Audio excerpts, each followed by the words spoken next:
2 കൊരിന്ത്യർ ലേഖനം 4-ാമത്തെ അധ്യായം അതിന്റെ 7-ാമത്തെ വാക്യമാണ് ഇന്ന് നിങ്ങളോട് ഒരുമിച്ച് ധ്യാനിപ്പാനായി ഞാൻ താല്പര്യപ്പെടുന്നത്.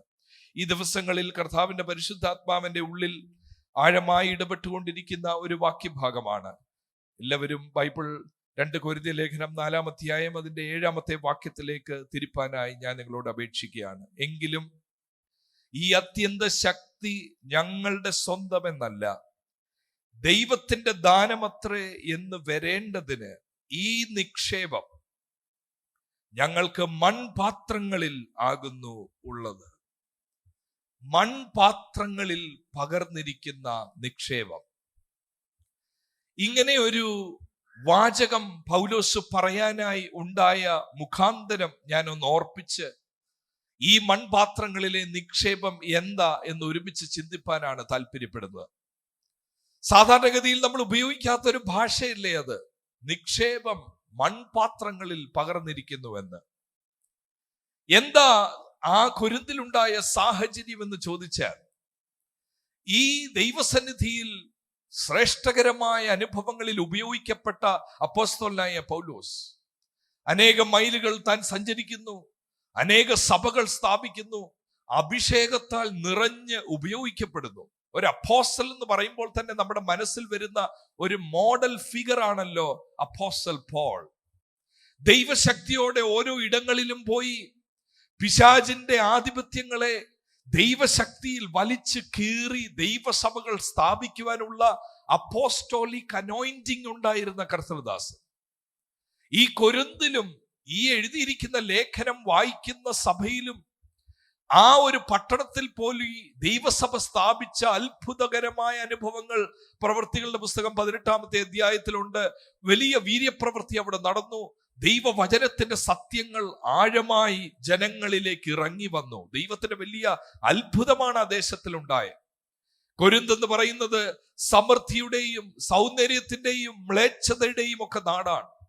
അവിടെ ചെന്ന് 1 കൊരിന്ത്യർ 2:2 മുതലുള്ള വാക്യങ്ങളിൽ പൗലോസ് പറയുന്നത് ഇങ്ങനെയാണ്: ക്രൂശിതനായ യേശുവിനെ അല്ലാതെ മറ്റൊന്നും അറിയാത്തവനായി ഞാൻ നിങ്ങളുടെ നടുവിലായിരുന്നു. ക്രൂശിതനായ യേശുവിനെ അവിടെ ഉയർത്തി കാണിച്ചപ്പോ തന്റെ മഹിമയല്ല അവിടെ വെളിപ്പെട്ടത്, മറ്റ് യാതൊരു കാര്യവുമല്ല വെളിപ്പെട്ടത്. ക്രൂശിൽ അടങ്ങിയിരിക്കുന്ന ജ്ഞാനവും ശക്തിയും കേട്ട ആളുകളിലേക്ക് ഇറങ്ങി വന്നു. അവിടുന്ന് ഒരു കൂട്ടം ആൾക്കാര് പാപബോധമുണ്ടായി. അവർക്ക് പൈസ ഉള്ളവരായിരുന്നു, അവർക്ക് ആഡംബരമുള്ളവരായിരുന്നു. പക്ഷേ ക്രൂശിതനായ യേശുവിനെ കുറിച്ചുള്ള വചനം കേട്ടപ്പോൾ കൊരിന്തിലെ കുറച്ചുപേര് പറഞ്ഞു, ഈ യേശുവിനെ ഞങ്ങൾക്ക് വേണം, ഞങ്ങൾക്ക് പൈസ ഉണ്ട്, ഞങ്ങൾക്ക് സമാധാനമില്ല, ഞങ്ങൾ മിഥ്യാമൂർത്തികളുടെ മുമ്പിൽ പോയി ആരാധിക്കുന്നവരാണ്, പക്ഷെ ജീവനുള്ള ദൈവത്തെ ഞങ്ങൾ ഇതുവരെ രുചിച്ചറിഞ്ഞിട്ടില്ല. ക്രൂശിതനായ യേശുവിന്റെ വചനം കേട്ടപ്പോൾ പരിശുദ്ധാത്മാവ് അവരുടെ ഉള്ളിൽ പരിവർത്തിച്ച് ഒരു കൂട്ടം ആളുകൾ അവിടെ രൂപപ്പെട്ടു. അതാ കൊരിന്തിലെ ദൈവസഭ. ക്രിസ്തുവെന്ന അടിസ്ഥാനത്തിന്റെ മേൽ, ക്രൂശിന്റെ വചനത്തിന്റെ മേൽ പരിശുദ്ധാത്മ നിറവിൽ പണിത ഒരു ആലയമാണ്, ഒരു സഭയാണ് കൊരിന്തിലെ ദൈവസഭ. എന്നാൽ ആ സഭയിൽ ഉള്ളവർക്ക് സംഭവിച്ചത്, കുറെ നാളുകൾ കഴിഞ്ഞപ്പോൾ അവരെന്തിന് ഇറങ്ങിത്തിരിച്ചു എന്ന് തന്നെ അവർ മറന്നുപോയി. പാപബോധവും പ്രായച്ചിത്ത മരണവും നിത്യജീവനും ഒക്കെ മുമ്പിൽ കണ്ടുകൊണ്ടിറങ്ങിയവർ ഈ ലോകത്തിന്റെ നാനാവ്യാധികൾ, പ്രയാസങ്ങൾ നന്നായി എനിക്കുന്നുണ്ടായിടിലും നാഥനെ ഉള്ളത്തിൽ ധ്യാനിച്ച് അങ്ങ് പോകണമെന്നൊക്കെ പറഞ്ഞിറങ്ങിയവർ കുറച്ചു കഴിഞ്ഞപ്പോൾ ലൗകിക ചിന്തകൾ അവരുടെ ഉള്ളിലേക്ക് വന്നു. ലൗകിക ചിന്തകൾ എന്ന് പറയുമ്പോൾ ഇഹലോകത്തിന്റെ ആഡംബരവും ഇഹലോകത്തിന്റെ നാനാവിധത്തിലുള്ള ചിന്താഗതികളും അവരുടെ ആത്മീകതയെ ബാധിച്ചു. അവർ പിന്നെയും സഭയിൽ വരുന്നുണ്ട്, സഭയിൽ വരാതിരുന്നില്ല. അവർ ബൈബിൾ എടുത്തോണ്ടാണ് സഭയിൽ വരുന്നത്. വീണ്ടും ജനിച്ചവരാണെന്നാണ് അവർ അവകാശപ്പെടുന്നത്. രക്ഷിക്കപ്പെട്ടവരും സ്നാനപ്പെട്ടവരും ഒക്കെയാണ്. പക്ഷേ ഡ്രിഫ്റ്റ് വന്നത് അവരുടെ മനസ്സിൽ ഏകാഗ്രത നഷ്ടപ്പെട്ടു. എന്തിനോടുള്ള ഏകാഗ്രത? യേശു കർത്താവിനോടുള്ള ഏകാഗ്രത നഷ്ടപ്പെട്ടു. നിത്യതയോടുള്ള ബന്ധത്തിലുള്ള ചിന്തകൾ മാറി ഭൗമികമായത് ചിന്തിക്കാൻ തുടങ്ങി. പ്രാർത്ഥനകൾ മാറി, അവർ ആരാധന മാറി. സകലവും ഈ ലോകത്തിൽ കേന്ദ്രീകരിച്ചു പോകുന്ന ഒരു അനുഭവം ഉണ്ടായി. അവരുടെ സാക്ഷ്യം, അവരെ ദൈവം വിളിച്ചപ്പോൾ ഉണ്ടായ സാക്ഷ്യം ഇതാണ്. 1 കൊരിന്ത്യർ 1:27 മുതലുള്ള വാക്യങ്ങൾ വായിക്കണ്ട. അവിടെ എഴുതിയിരിക്കുന്നത് ഇങ്ങനെയാണ്: ജ്ഞാനികളെ ലജ്ജിപ്പിപ്പാൻ ആരെയാ ദൈവം തെരഞ്ഞെടുത്തത്? ഭോഷത്വമായതിനെ. ബലമുള്ളതിനെ ലജ്ജിപ്പിപ്പാൻ ബലഹീനമായതിനെ. ഉള്ളതിനെ ഇല്ലായ്മ ചെയ്യുവാൻ കുലഹീനമായതിനെ, നികൃഷ്ടമായതിനെ ദൈവം തെരഞ്ഞെടുത്തു. അതായിരുന്നു അവരുടെ സാക്ഷ്യം. എന്താ ഈ ലജ്ജിപ്പിക്കുക എന്ന് പറഞ്ഞാൽ? ബലമുള്ളതിനെ ലജ്ജിപ്പിപ്പാൻ ബലഹീനമായതിനെ എന്നൊക്കെ പറഞ്ഞാൽ അതിന്റെ അർത്ഥം എന്താണ്? അതിന്റെ അർത്ഥം ഇത്രമാത്രമാണ്: ഈ ക്രൂശിന്റെ വചനം മനസ്സിലാക്കാൻ വേണ്ടി ആർക്ക് കഴിഞ്ഞില്ല? ജ്ഞാനികൾക്ക് കഴിഞ്ഞില്ല. ബലവാന്മാർ, കൊരിന്തിലെ ബലവാന്മാർക്ക് ക്രൂശിന്റെ വചനം ഭോഷത്വമായി തോന്നി. എന്നാൽ ക്രൂശിന്റെ വചനത്തിൽ അടങ്ങിയിരിക്കുന്ന നിത്യരക്ഷയെ മനസ്സിലാക്കാനായി ദൈവം തിരഞ്ഞെടുത്തത് മിടുക്കന്മാരെ അല്ലായിരുന്നു. ദൈവം തെരഞ്ഞെടുത്തത് ലോകപ്രകാരം ജ്ഞാനികളെ അല്ലായിരുന്നു, വിവേകികളെ അല്ലായിരുന്നു. ലോകപ്രകാരം ഭോഷത്വമായത്, വിവേകശൂന്യമായതിനെ അവരുടെ ഉള്ളിൽ ദൈവത്തിന്റെ പരിശുദ്ധാത്മാവ് വ്യാപരിച്ചപ്പോ അവര് പറഞ്ഞു, ഈ ക്രൂശിന്റെ വചനം ഞങ്ങൾക്കിത് ഭോഷത്വമല്ല, ഇത് ഞങ്ങൾക്ക് ദൈവശക്തിയാ എന്നവർ വിളിച്ചു പറഞ്ഞു. പ്രിയ ദൈവമക്കളെ, നമ്മുടെയും സാക്ഷ്യം അതൊക്കെയല്ലേ? നമ്മുടെ കുടുംബത്തിലും നമ്മുടെ ശ്രേഷ്ഠമായ അനുഭവങ്ങളിലും അനേക വിദ്യാസമ്പന്നരിയ്ക്കുമ്പോ പലർക്കും സുവിശേഷ സത്യങ്ങൾ ഇന്നും മറഞ്ഞിരിക്കുന്ന അവസ്ഥയിൽ ജ്ഞാനികളെ ലജ്ജിപ്പിപ്പാൻ ദൈവം ഭോഷത്വമായത് തെരഞ്ഞെടുത്തു എന്ന് പറഞ്ഞാൽ, ഈ നിത്യജീവൻ ഓഹരിക്കാരാകുവാൻ, ജീവനുള്ള ദൈവത്തെ സത്യത്തിലും ആത്മാവിലും ആരാധിപ്പാൻ വേണ്ടി കുടുംബ ശ്രേഷ്ഠതയിൽ അല്ല തെരഞ്ഞെടുത്തത്, വിദ്യാഭ്യാസത്തിൽ അല്ല തെരഞ്ഞെടുത്തത്, മറ്റൊന്നിന്റെയും അടിസ്ഥാനത്തിലല്ല തെരഞ്ഞെടുത്തത്. ഭോഷന്മാരുടെ ഉള്ളിൽ ദൈവം പരിശുദ്ധാത്മ വ്യാപാരത്താൽ ഉൾക്കണ്ണിനെ തുറന്ന് തിരിച്ചറിഞ്ഞു വന്നു. ഈ ക്രൂശിൽ രക്ഷയുണ്ട്, ഈ ക്രൂശിൽ മാനവരാശിയുടെ പാപ പരിഹാരമുണ്ട്. അതല്ലേ നമുക്ക് ലഭിച്ച ഏറ്റവും വലിയ മാന്യത, അതല്ലേ ഏറ്റവും വലിയ അത്ഭുതം എന്ന് പറയുന്നത്. അനേകർ ക്രൂശിന്റെ വചനം കേട്ടിട്ടും അവർക്കൊന്നും തോന്നിയില്ല. അനേകം സുവിശേഷം കേട്ടിട്ടും നിങ്ങളുടെ കാലെ പിടിച്ച് ഞങ്ങളങ്ങ് വന്നേക്കാം എന്നൊക്കെ പരിഹസിച്ചു പറഞ്ഞു. എന്നാൽ എന്റെ മുമ്പിൽ ഇരിക്കുന്ന നിങ്ങളിൽ ചിലർക്കെങ്കിലും ഓർത്തെടുക്കാമല്ലോ, സുവിശേഷ സത്യങ്ങൾ ആദ്യമായി കേട്ടപ്പോൾ ആരുടെയും കാലെ പിടിച്ചു പോകുന്ന പരിപാടി അല്ല നമ്മൾ പറഞ്ഞത്. ഈ യേശു എനിക്ക് വേണ്ടി മരിച്ചുവെങ്കിൽ, തന്നെത്താൻ ഏൽപ്പിച്ചു കൊടുത്തെങ്കിൽ, ഈ യേശുവിനെ എനിക്ക് സ്വന്തം രക്ഷിതാവായി സ്വീകരിക്കണം എന്ന് വിളിച്ചു പറഞ്ഞ് മനുഷ്യർ പരിഹസിച്ചപ്പോഴും, ലജ്ജാകരമായ അവസ്ഥ എന്ന് മനുഷ്യർ പറഞ്ഞപ്പോഴും, മുഴുകൽ സ്നാനം സ്വീകരിച്ച് കൊട്ടാനും പാടാനും പോയെന്ന് പറഞ്ഞപ്പോൾ ഇതൊന്നും വകവെക്കാതെ ആത്മനിറവിൽ ദൈവത്തെ സ്തുതിപ്പാനായി കൃപ ലഭിച്ചവർ ഇവർ ജ്ഞാനികളല്ലായിരുന്നു, ഇവർ ഭോഷന്മാരായിരുന്നു. ബലമുള്ളവരല്ലായിരുന്നു, ഇവർ ബലഹീനരായിരുന്നു. നമ്മളിൽ ചിലരെ ബലഹീനരാക്കി ദൈവം മാറ്റിയത് മറ്റൊന്നിലും ആശ്രയിക്കാതെ ഈ സുവിശേഷത്തിലും ദൈവശക്തിയിലും നിത്യജീവനിലും മാത്രം ഉറയ്ക്കാനാ, ജ്ഞാനികളെ ലജ്ജിപ്പിപ്പാനാണ് ഭോഷത്വമായ നമ്മളെ ദൈവം തെരഞ്ഞെടുത്തത്. കൊരിന്ത് സഭ സ്ഥാപിച്ചപ്പോ നമ്മൾ ആ സഭാ ഹാളിലോട്ട് ചെന്നാൽ നമുക്ക് ഇടവും വലവും കേൾക്കാൻ ഒരു സാക്ഷ്യമേ ഉള്ളൂ: ഞാൻ യോഗ്യനല്ല യേശുവേ നിൻ സ്നേഹം പ്രാപിപ്പാൻ, ഞാൻ യോഗ്യനല്ല യേശുവേ നിന്റെ ഈ രക്ഷയെ സ്വീകരിപ്പാൻ. വി ആർ നോട്ട് വർതി എന്നാണ് അവർ പറഞ്ഞത്. പക്ഷെ ഒരൽപ്പം കഴിഞ്ഞപ്പോ എന്ത് സംഭവിച്ചെന്നറിയാമോ? ഇതേ കൂട്ടത്തിൽ 1 കൊരിന്ത്യർ 4:10 ഇങ്ങനെ എഴുതിയിരിക്കുന്നത്, ആ സഭയിലെ കുറെ ആളുകളുടെ സാക്ഷ്യം. നിങ്ങളെല്ലാവരും ബൈബിൾ തിരിക്കുന്നത് കൊണ്ട് ആ വാക്യം ഒന്ന് വായിക്കാം. 4:10. ഞങ്ങൾ ക്രിസ്തു നിമിത്തം ഭോഷന്മാർ, പൗലോസ് പറയുക, ഞങ്ങൾ ഭോഷന്മാർ, പക്ഷേ നിങ്ങൾ ആരായി തീർന്നു?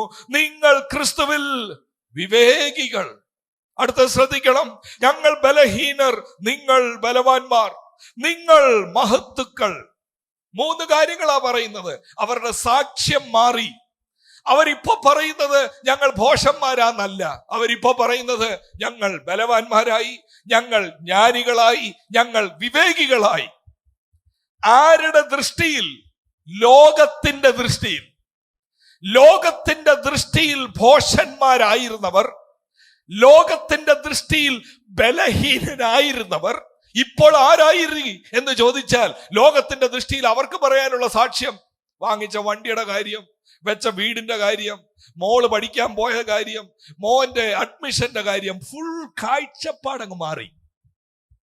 ആദ്യം പറഞ്ഞുകൊണ്ടിരുന്നത് മൊത്തം നിത്യജീവൻ, പ്രത്യാശ, രക്ഷ, പാപക്ഷമ, വിമോചനം, അന്ധകാരത്തിൽ നിന്നും അത്ഭുത പ്രകാശത്തിലേക്ക് വിളിച്ചു. ഇതൊക്കെയായിരുന്നു സാക്ഷ്യം. പക്ഷേ സാക്ഷ്യങ്ങൾ മാറി. ഞങ്ങൾക്ക് വീടില്ലായിരുന്നു, ഇപ്പൊ വീടുണ്ട്. ഞങ്ങൾക്ക് വസ്തു ഇല്ലായിരുന്നു, ഇപ്പം 2 വസ്തു ഉണ്ട്. മൂന്നാമതിനു വേണ്ടി പ്രാർത്ഥിച്ചോ, എല്ലാം മാറി. ഇപ്പൊ ബലവാന്മാരായി ഇവർ. ഭോഷന്മാരായിരുന്നു, പക്ഷെ ഇപ്പൊ ഇവർ ജ്ഞാനികളായി. ഇവരുടെ സാക്ഷ്യവും കാഴ്ചപ്പാടും മാറി.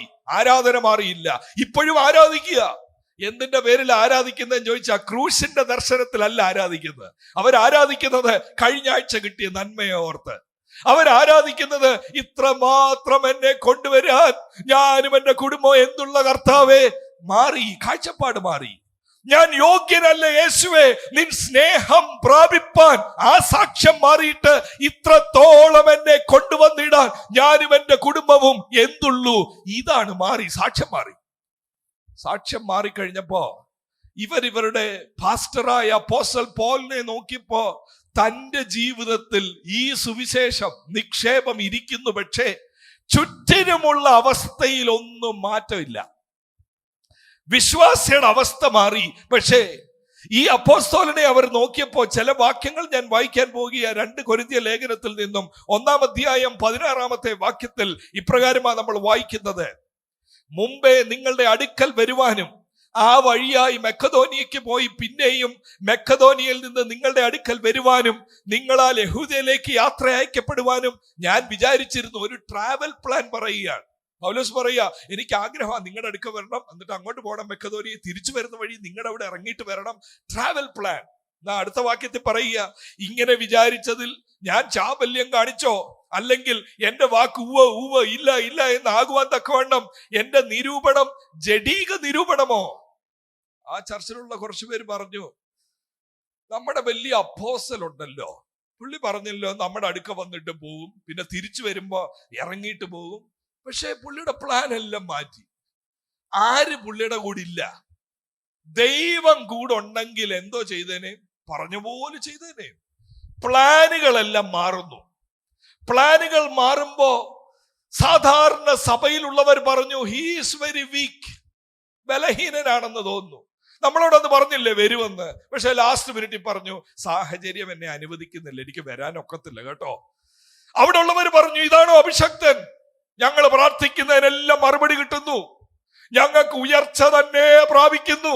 പക്ഷെ അതേണ്ട ഒരുത്തൻ അദ്ദേഹം പറഞ്ഞു ഇങ്ങോട്ട് വരാൻ പോവാണെന്ന്. പക്ഷെ വരാൻ ഒക്കുന്നില്ല, വഴിയിലെല്ലാം തടസ്സം, പ്രാർത്ഥനയ്ക്ക് മറുപടി കിട്ടുന്നില്ല, ദൈവം കൂടെ ഇല്ലെന്നാ തോന്നുന്നത്.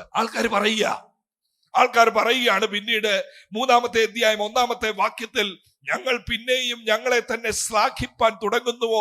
അല്ല, ചിലർ ചെയ്യുന്നത് പോലെ നിങ്ങൾക്ക് ശ്ലാഘ്യപത്രം കാണിപ്പാനാകട്ടെ, നിങ്ങളോട് വാങ്ങുവാനാകട്ടെ ഞങ്ങൾക്ക് ആവശ്യമോ? അവിടെയുള്ള ചിലർ പറഞ്ഞു, ശരിയാ, 3 വർഷം മുമ്പ് നമ്മുടെ അടുക്ക വന്നു, സുവിശേഷമൊക്കെ പറഞ്ഞു, ശരിയാ, നമ്മളൊക്കെ വിശ്വസിച്ചു. പക്ഷെ ഇദ്ദേഹത്തിന് പുള്ളി പ്രാർത്ഥിക്കുന്നതിന് മറുപടി കിട്ടുന്നില്ല. ഒന്ന്, അഭിഷേകം ഉണ്ടോ എന്ന് സംശയമാണ്. 2-ാമത്, ബൈബിൾ കോളേജ് വല്ലതും പഠിച്ചാന്നോ തന്നെ നമുക്കറിയത്തില്ല. ഇപ്പൊ കമന്റേഷൻ പത്രങ്ങളില്ല. എവിടുത്തെ അംഗീകാരമാണുള്ളത്? ഇത് AG ആണോ, ഇത് IPC ആണോ, ഇത് ചർച്ച് ഓഫ് ഗോഡ് ആണോ, ബഥേലിലാണോ പഠിച്ചത്, എവിടാ പഠിച്ചത്, SABCയിലാണോ, സയാക്സിലാണോ? എന്തിയേ സർട്ടിഫിക്കറ്റ്? എന്തിയേ? ആദ്യം ഇതുവെല്ലാം ചോദിച്ചായിരുന്നോ? ചോദിച്ചില്ല. കാരണം കാഴ്ചപ്പാട് വേറെയായിരുന്നു. ആദ്യം കണ്ടത് ക്രൂശിതനായ യേശുവിനെയാണ്. ആദ്യം കണ്ടത് പാപബോധവും പാപക്ഷമയും നിത്യജീവനുമാണ്. കുറച്ചു കഴിഞ്ഞപ്പോ ഇതിനകത്തെ കാര്യങ്ങളൊക്കെ മനസ്സിലായി. വിട്ടതുപോലെ ഇതിനകത്തും ഈ പണവും പത്രാസും പ്രശസ്തിയൊക്കെ ഉണ്ടെന്ന് മനസ്സിലായി. കുരുന്താൾക്കാരുടെ ചിന്ത ആ ലോകത്തിന്റെ ചിന്ത പോലെ മാറുകയാണ്.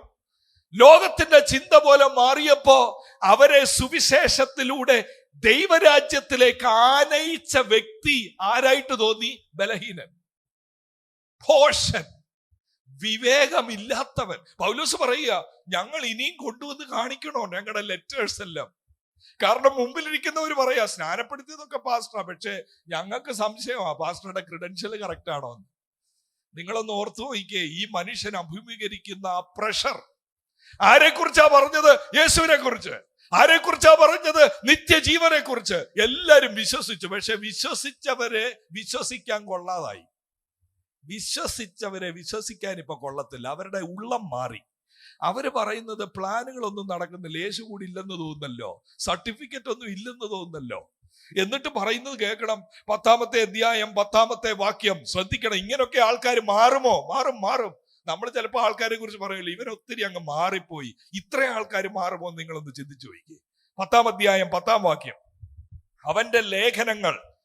പറച്ചിൽ തന്നെ കേൾക്കണമേ. അവിടെ കൊരിന്തിലുള്ള ചിലര് പറയുകയാണ്, പാസ്റ്ററുടെ ലേഖനത്തെ കുറിച്ച് പറയുക, അവന്റെ ലേഖനങ്ങൾ ഘനവും ഊറ്റവും ഉള്ളവ തന്നെ. ശരിയാ, പുള്ളിയുടെ എഴുത്ത് ഭയങ്കരമാണ്, ഏതാണ്ടൊക്കെ എഴുതി പിടിപ്പിക്കുന്നുണ്ട്. പക്ഷേ ശരീരസന്നിധിയോ ബലഹീനവും വാക്ക് നിന്ദ്യവുമത്രേ എന്ന് ചിലർ. ആരായി ചിലർ? ലോകത്തിലുള്ള മനുഷ്യരല്ല, സഭയ്ക്കകത്ത് രക്ഷിക്കപ്പെട്ടു എന്ന് പറയുന്നവർക്ക് ചിലർക്ക് അപ്പോസ്തലനായ പൗലോസിന്റെ ശരീരസന്നിധി, പേഴ്സണാലിറ്റി അൺഇംപ്രസീവ് ആയിട്ട് തോന്നി. അവര് പറയുക എഴുത്തൊക്കെ ഭയങ്കരമാ, പക്ഷെ കണ്ടു കഴിഞ്ഞാൽ ഇത് ഞങ്ങളുടെ നേതാവായിട്ട് കൊരിന്തിൽ സാധാരണ മനുഷ്യർ നോക്കുമ്പോ ഇതാണോ നേതാവ്? ഈ ആളിൽ കുറുകിയ ഈ കുറെ വിവരണങ്ങളുണ്ട് ശാരീരികമായിട്ട് പൗലോസിനെ കുറിച്ച്. ആകർഷകമായ പേഴ്സണാലിറ്റി ഇല്ലാതെ. പേഴ്സണാലിറ്റി മാത്രമല്ല, 11-ന്റെ 6-ാമത്തെ വാക്യത്തിൽ വ്യക്തമായിട്ട് അവർ പറയുകയാണ് പൗലോസിന്റെ ന്യൂനത. ഞാൻ വാക്സാമർഥ്യമില്ലാത്തവൻ എങ്കിലും. അവിടെ ഉള്ളവര് പറയുക അൺഇംപ്രസീവ് മാത്രമല്ല, he is an untrained speaker. കൊള്ളത്തില്ല പ്രസംഗം, എവിടോ തുടങ്ങുന്നു എവിടോ തീർക്കുന്നു. ഇതാർക്കെല്ലാം മനസ്സിലാകുന്നുണ്ടോ? ഇത് എന്തുവായി പറയുന്നേ?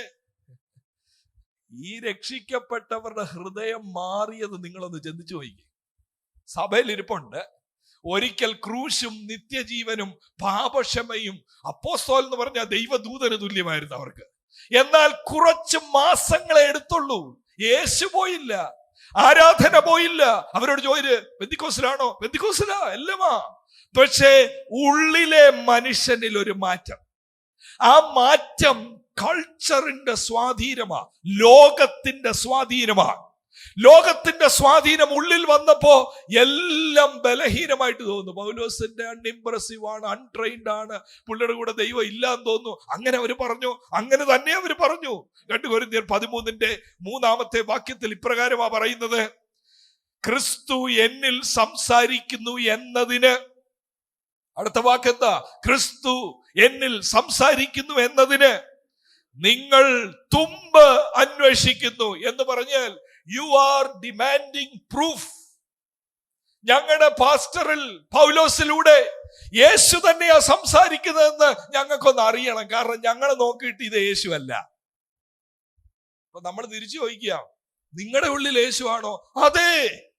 എങ്ങനെ അറിയാം? ഞങ്ങളുടെ ഉള്ളിൽ യേശു വന്നപ്പോ ഞങ്ങൾക്ക് ശക്തി കിട്ടി. ഞങ്ങളുടെ ഉള്ളിൽ യേശു വന്നപ്പോ ഞങ്ങൾക്ക് വിവേകം കിട്ടി, മാന്യത കിട്ടി. ആ മനുഷ്യനെ നോക്ക്, യേശു വന്നെന്ന് പറയുന്നു, പക്ഷെ യേശു വന്ന ദിവസം മുതൽ എന്തോ ആയി? തകർച്ച. ആ ദമസ്കോസിന് മുമ്പ് എന്തോ ഒരു മാന്യതയുള്ള മനുഷ്യനായിരുന്നു, എന്തോ ഒരു വിവേകിയായിരുന്നു. ഗമാലിയേലിന്റെ കീഴിലിരുന്ന് പഠിച്ചയാള്, സാമ്പത്തിക സൗകര്യമുള്ള ആള്, എല്ലാ വിധത്തിലും മാന്യനായ ഒരു വ്യക്തി. ഉള്ളിൽ യേശു വന്നു കഴിഞ്ഞപ്പോ ഇപ്പൊ തേണ്ട ഉള്ള മാന്യത പോയി, ഭോഷനായി, വിവേകമില്ലാത്തവനായി കാണപ്പെടുന്നു. ഇതാണ് 2 കൊരിന്ത്യർ 4-ന്റെ പശ്ചാത്തലം. ഇങ്ങനെ ഒരു കാര്യം നിങ്ങളുടെ കുടുംബത്തിൽ നേരിട്ടാൽ എന്ന് പറഞ്ഞാൽ, നിങ്ങൾ രക്ഷിക്കപ്പെട്ടു, സ്നാനപ്പെട്ടു, ദൈവഭാഗത്തിലേക്ക് ഇറങ്ങി, പക്ഷേ സാഹചര്യങ്ങളും നിങ്ങളുടെ ചുറ്റിനുമുള്ള കാര്യങ്ങൾ മനുഷ്യർ നോക്കുമ്പോ ഇവന്റെ ഭക്തി നേരാണോ എന്ന് ചോദ്യചിഹ്നം പോലെ വരുന്ന സാഹചര്യത്തിൽ ഉള്ളിൽ വരാൻ സാധ്യതയുള്ള ഒരു കാര്യമാണ് അധൈര്യം. നമ്മുടെ ഹൃദയത്തിന്റെ ബലം നഷ്ടപ്പെടുന്ന പോലെ നമുക്ക് തോന്നും. ഇനി എത്ര നാള് സൺഡേ സർവീസിൽ ഇങ്ങനെ പോണം? ഇനി എത്ര നാള് ഇങ്ങനെ വരാനൊക്കും? അറിയത്തില്ല. രക്ഷിക്കപ്പെട്ടു, സ്നാനപ്പെട്ടു എന്ന് പറയുന്നു, ന്യൂ ലൈഫിലെ അംഗമാണെന്ന് പറയുന്നു. പക്ഷേ ഇതൊക്കെ ശരിയാണ് ഒരു വശത്തിൽ. പക്ഷേ എന്റെ പുറമേ ഉള്ള മനുഷ്യന്റെ മോടി കൂടുന്നില്ല. എന്റെ പുറമേ ഉള്ള മനുഷ്യൻ ക്ഷയിച്ചു പോകുന്നല്ലോ. എന്റെ ഉള്ളിൽ യേശു ഉണ്ടായിട്ട് എന്താ ഈ പുറമേ ഉള്ള മനുഷ്യൻ മോടി പിടിക്കാതെ ക്ഷയിച്ചുകൊണ്ടിരിക്കുന്നത്? ഇതാണ് ഇവിടുത്തെ പ്രശ്നം. ആ സമയത്ത് പൗലോസിന്റെ ഈ സാഹചര്യത്തെ നേരിട്ടതാണ് എനിക്ക് നിങ്ങളോട് ഇന്ന് വിളിച്ചു പറയാനുള്ള സുവാർത്ത. ഇന്ന് കർത്താവാണ് നമ്മളെ ഈ ഹോളിനകത്ത് ഒരുമിച്ച് കൂട്ടിക്കൊണ്ടുവന്ന് ഈ വചനം കേൾപ്പിക്കുന്നത്. നിങ്ങളിൽ ചിലരുടെ അധൈര്യപ്പെട്ട ഹൃദയങ്ങളെ ദൈവത്തിന് ഇന്ന് പകൽ ഈ വചനത്തിലൂടെ ധൈര്യപ്പെടുത്താനുണ്ട്. എന്റെ കയ്യിൽ ഒരു മാജിക് ഞാൻ കൊണ്ടുവന്നിട്ടില്ല. എന്റെ കയ്യിൽ വിതറാൻ ഒരു പൊടിയോ വെള്ളമോ ഇവിടെ ഒന്നുമില്ല. പക്ഷെ ഹൃദയങ്ങളെ ധൈര്യപ്പെടുത്താൻ ദൈവവചനത്തിന് ഇന്ന് പകൽ കഴിയും. അധൈര്യപ്പെടുത്തുന്ന സാഹചര്യത്തിൽ ഒരു രോഗത്തിന്റെ അവസ്ഥയായിരിക്കാം, സാമ്പത്തിക ഞെരുക്കമായിരിക്കാം, അനുസരണം കെട്ട പൈതലായിരിക്കാം, നിന്റെ ഉള്ളിലെ പ്രത്യാശയെ ഇല്ലാതാക്കാൻ വേണ്ടി പിശാച് ശ്രമിക്കുമ്പോ ആത്മീകരെന്ന് പറയുന്നവർ പോലും നിന്റെ നേരെ വിരൽ ചൂണ്ടുമ്പോൾ എങ്ങനെ പ്രതികരിക്കാമെന്ന് അപ്പോസ്തലനിൽ നിന്ന് നമുക്ക് ഒരുമിച്ച് പഠിക്കാം. ജഡീകമായി പ്രതികരിച്ചാൽ ഒക്കത്തില്ല. ജഡീകമായി നമുക്ക് ചെയ്യാൻ സാധ്യത എന്താന്ന് ചോദിച്ചാൽ ആരോടും പറയണ്ട ഈ പരാജയം ഒന്നും പറയണ്ട. അവർ ചുമ്മാ പറയുക, എന്റെ പുറമേയുള്ള എനിക്കൊരു കുഴപ്പവും ഇല്ല. ചില പറയുന്ന വലിയ കുഴപ്പം ശരീരത്തിലുള്ളവർ ആരോടും പറയണ്ട, എനിക്കൊരു കുഴപ്പമില്ല കേട്ടോ. അവർ ചിന്തിക്കുന്നത് കുഴപ്പമുണ്ടെന്ന് പറഞ്ഞു കഴിഞ്ഞാൽ നമ്മുടെ ആത്മീയം അങ്ങ് പോകുന്ന അവസാന നിമിഷം വരെ എനിക്ക് കുഴപ്പമില്ല എന്ന് പറഞ്ഞുകൊണ്ട് പോയി അവസാനം ആളിനെ കാണാത്തപ്പോഴേ മനസ്സിലാകത്തുള്ളൂ, അയ്യോ ഇതെന്താ ആരോടേലും ഒന്ന് പറയാഞ്ഞേ. കാരണം അവരുടെ മനസ്സിലിരിക്കുന്നത് എന്റെ കുറവാരും അറിയരുത്, എന്റെ ബലഹീനത ആരും അറിയരുത്. അവർ ദൈവത്തെ സഹായിക്കാൻ നോക്കുക, ദൈവനാമത്തിന് ഒരു അപമാനം വരരുത്. എങ്ങനെയാ ദൈവനാമത്തിന് അപമാനം വരുന്നത്? നമ്മുടെ ബലഹീനത പുറമേയുള്ള മനുഷ്യനെ പൊതിഞ്ഞു വെക്കുമ്പോഴല്ല ദൈവമക്കളെ. പൗലോസ് പറയുന്നത് എന്താണെന്നറിയാമോ? 4:1-16 ഒരേ വാക്കാണ് താൻ വിളിച്ചു പറയുന്നത്. 4:1 പറയുക, അതുകൊണ്ട് ഞങ്ങൾക്ക് കരുണ ലഭിച്ചിട്ട് ഈ ശുശ്രൂഷ ഉണ്ടാകിയാൽ ഞങ്ങൾ അധൈര്യപ്പെടാതെ ലോകം മുഴുവൻ ഞങ്ങൾക്കെതിരെ നിന്നാലും വിശ്വാസികളെ നിങ്ങൾക്ക് പോലും എന്നിൽ വ്യാപരിക്കുന്ന ദൈവകൃപ തിരിച്ചറിയാതിരുന്നാലും എന്റെ ഉള്ളിലേക്ക് ശുശ്രൂഷ പകർന്നിരിക്കുന്നത് ഒരു സംഘടനയല്ല, ഒരു മനുഷ്യനല്ല. കരുണയാൽ ഈ ശുശ്രൂഷ ഞങ്ങൾക്ക് ലഭിച്ചത് കൊണ്ട് ഞങ്ങൾ അധൈര്യപ്പെടാതെ ദൈവത്തിൽ ഉറച്ചു മുമ്പോട്ട് പോകും. ഇന്ന് പകൽ മനസ്സിലാക്കണമേ, നിങ്ങളെ ഒരു സഭയിലേക്ക് വിളിച്ചിരിക്കുന്നത് ഒരു മനുഷ്യനല്ല. നിങ്ങൾ രക്ഷിക്കപ്പെട്ട് സ്നാനപ്പെട്ട് ചേർന്നത് ഒരു വ്യക്തിയോടല്ല. നിങ്ങൾ രക്ഷിക്കപ്പെട്ട് സ്നാനപ്പെട്ട് ചേർന്നത് യേശു കർത്താവിനോടാണെങ്കിൽ ആ കരുണയും ആ മനസ്സലിവും ആ സ്നേഹവും ഉള്ളിൽ നിറയുമ്പോൾ അധൈര്യങ്ങളുടെ നടുവിലും വിളിച്ചു പറയും, ഈ യേശു നല്ലവൻ, ഈ യേശു മതിയായവൻ, ഈ യേശു നല്ല ഇടയൻ. അധൈര്യപ്പെടാത്തതിന്റെ കാരണം ഒരു ഉറപ്പുണ്ട്, ഈ ശുശ്രൂഷ ഞങ്ങൾക്ക് ലഭിച്ചത് കരുണയാൽ ഞങ്ങൾക്ക് ലഭിച്ചിരിക്കുന്നു. മനുഷ്യർ കാണാൻ തക്കവണ്ണം പുറമോടിയിൽ ഗ്ലാമർ ഇല്ലെങ്കിലും കരുണയിൽ പകർന്നിരിക്കുന്ന ശുശ്രൂഷയുടെ വലുപ്പം ഞാൻ തിരിച്ചറിഞ്ഞു. അവിടെ ഉള്ളവർ തന്നെ ഉപദേശിച്ചു. എന്തോ ഉപദേശിച്ചെന്നറിയോ? പാസ്റ്ററെ, ഈ പാസ്റ്ററുടെ പോരായ്മയൊക്കെ ഉണ്ടല്ലോ, ബലഹീനതയുണ്ട്, പ്ലാൻ ഒന്നും നടക്കുന്നില്ല, അൺട്രെയിൻഡ് ആണ്, അൺഇംപ്രസീവ് ആണ്, you are week outside, that's fact. അതിനെയൊക്കെ ഒന്ന് മറയ്ക്ക്, കവർ ചെയ്യും. പിന്നെ എപ്പോ എഴുന്നേറ്റ് നിന്നാലും പറയുന്നത് പാപക്ഷമ, രക്ഷ, നിത്യജീവൻ. ഇതൊക്കെ ആർക്ക് കേൾക്കണം? ആർക്കാർക്ക് കേൾക്കാനാ എന്തോ പിന്നെ ഇഷ്ടം? ആൾക്കാർക്ക് കേൾക്കാൻ ഇഷ്ടം ഈ ലോകത്തിൽ ഇപ്പൊ കിട്ടണം. നാളത്തെയൊക്കെ ഒരാൾ പറഞ്ഞ പോലെ ഈ ലോകത്തിൽ വർക്ക് ചെയ്യാത്ത ദൈവം എന്തോ ഇനിയും ഭാവിയിൽ വർക്ക് ചെയ്യാൻ. ഇന്നത്തെ കുറിച്ച് പറ, ഇപ്പോഴത്തെ കുറിച്ച് പറ, ഇന്നത്തെ രോഗസൗഖ്യത്തെ കുറിച്ചും ഇന്നത്തെ വിടുതലിനെ കുറിച്ച് പറ. പൗലോസിന് ഒരു കോച്ചിങ് കൊടുത്തു. Pastor, you try and change, you try and hide your weakness, നിന്റെ ഈ ലജ്ജാകരമായ കാര്യങ്ങളൊക്കെ ഒന്നും മറച്ചു വെച്ച് വചനത്തോടൊരൽപ്പം ശുദ്ധമായ വചനം പറഞ്ഞുകൊണ്ടിരുന്നാൽ കുരുന്നിൽ ആള് വരത്തില്ല. ഞങ്ങളുടെ വചനം അവരിപ്പോ അവർക്ക് മൈക്ക് കൊടുത്താൽ അവരെന്താ പറയാൻ പോകുന്നത്? യേശുവിന്റെ അടുക്ക് വാ, ഞാൻ ബലവാനായി, ഞാൻ ശ്രേഷ്ഠനായി, ഈ യേശുവിനെ ആർക്ക് വേണം? അവിടെ ഭയങ്കര ചർച്ച് ഗ്രൂത്ത് നടക്കുകയാണ്. അപ്പോഴാണ് പൗലോസിന്റെ മൈക്ക് കൊടുത്താ പറയുന്നത്, ഈ ഭോഷനായ എന്നെ, ഈ ബലഹീനനായ എന്നെ. അവര് പറയും, ഇത് പറയാതെ വരുന്നവരൂടെ വരത്തില്ല. പിന്നെ ഞങ്ങളുടെ മൈക്ക് പുള്ളിയുടെ മൈക്ക് കൊടുക്കരുത്. മൈക്ക് കൊടുത്താൽ പുതിയതായിട്ട് വരുന്നവരെല്ലാം പറയും, ഈ യേശുവിനെ വേണ്ട, ഈ ഭോഷനാക്കി യേശുവിനെ ആർക്കാ വേണ്ടിയത്? അതാ 4-ാമത്തെ വാക്യം. അധൈര്യപ്പെടുത്തുന്ന സാഹചര്യത്തിൽ തന്നെ കോച്ച് ചെയ്യാൻ നോക്കിയവരോട് പറയുക, നോക്കിക്കേ, ലജ്ജാകരമായ രഹസ്യങ്ങളെ ത്യജിച്ച്, ലജ്ജാകരമായ രഹസ്യങ്ങളൊന്നും ഞങ്ങളുടെ ജീവിതത്തിൽ ഞങ്ങൾ കൊണ്ടുവരത്തില്ല. കപട ഭക്തി ഞങ്ങളിൽ കൊണ്ടുവരത്തില്ല. ദൈവമുമ്പാകെ മറച്ചു വെക്കേണ്ടതൊന്നും ഞങ്ങൾ അതിനെ പോഷിപ്പിക്കത്തില്ല. തുറന്നൊരു ജീവിതം, ലജ്ജാകരമായ രഹസ്യങ്ങളെ ഞങ്ങൾ ത്യജിച്ച്, ഉപായം പ്രയോഗിക്കാതെ, വചനത്തോട് ദൈവവചനത്തിൽ കൂട്ടിച്ചേർക്കാതെയും സത്യം വെളിപ്പെടുത്തുന്നതിനാൽ ദൈവസന്നിധിയിൽ സകല മനുഷ്യരുടെയും മനസാക്ഷിക്ക് ഞങ്ങളെ തന്നെ ബോധ്യമാക്കുന്നു. New life assembly of God സഭയിലെ എല്ലാവരും കേൾക്കണമേ. എന്താ നമ്മളെ കുറിച്ചുള്ള ദൈവത്തിന്റെ ആലോചന? ഈ സഭയെ കുറിച്ചുള്ള ദൈവത്തിന്റെ ഉദ്ദേശം എന്താണ്?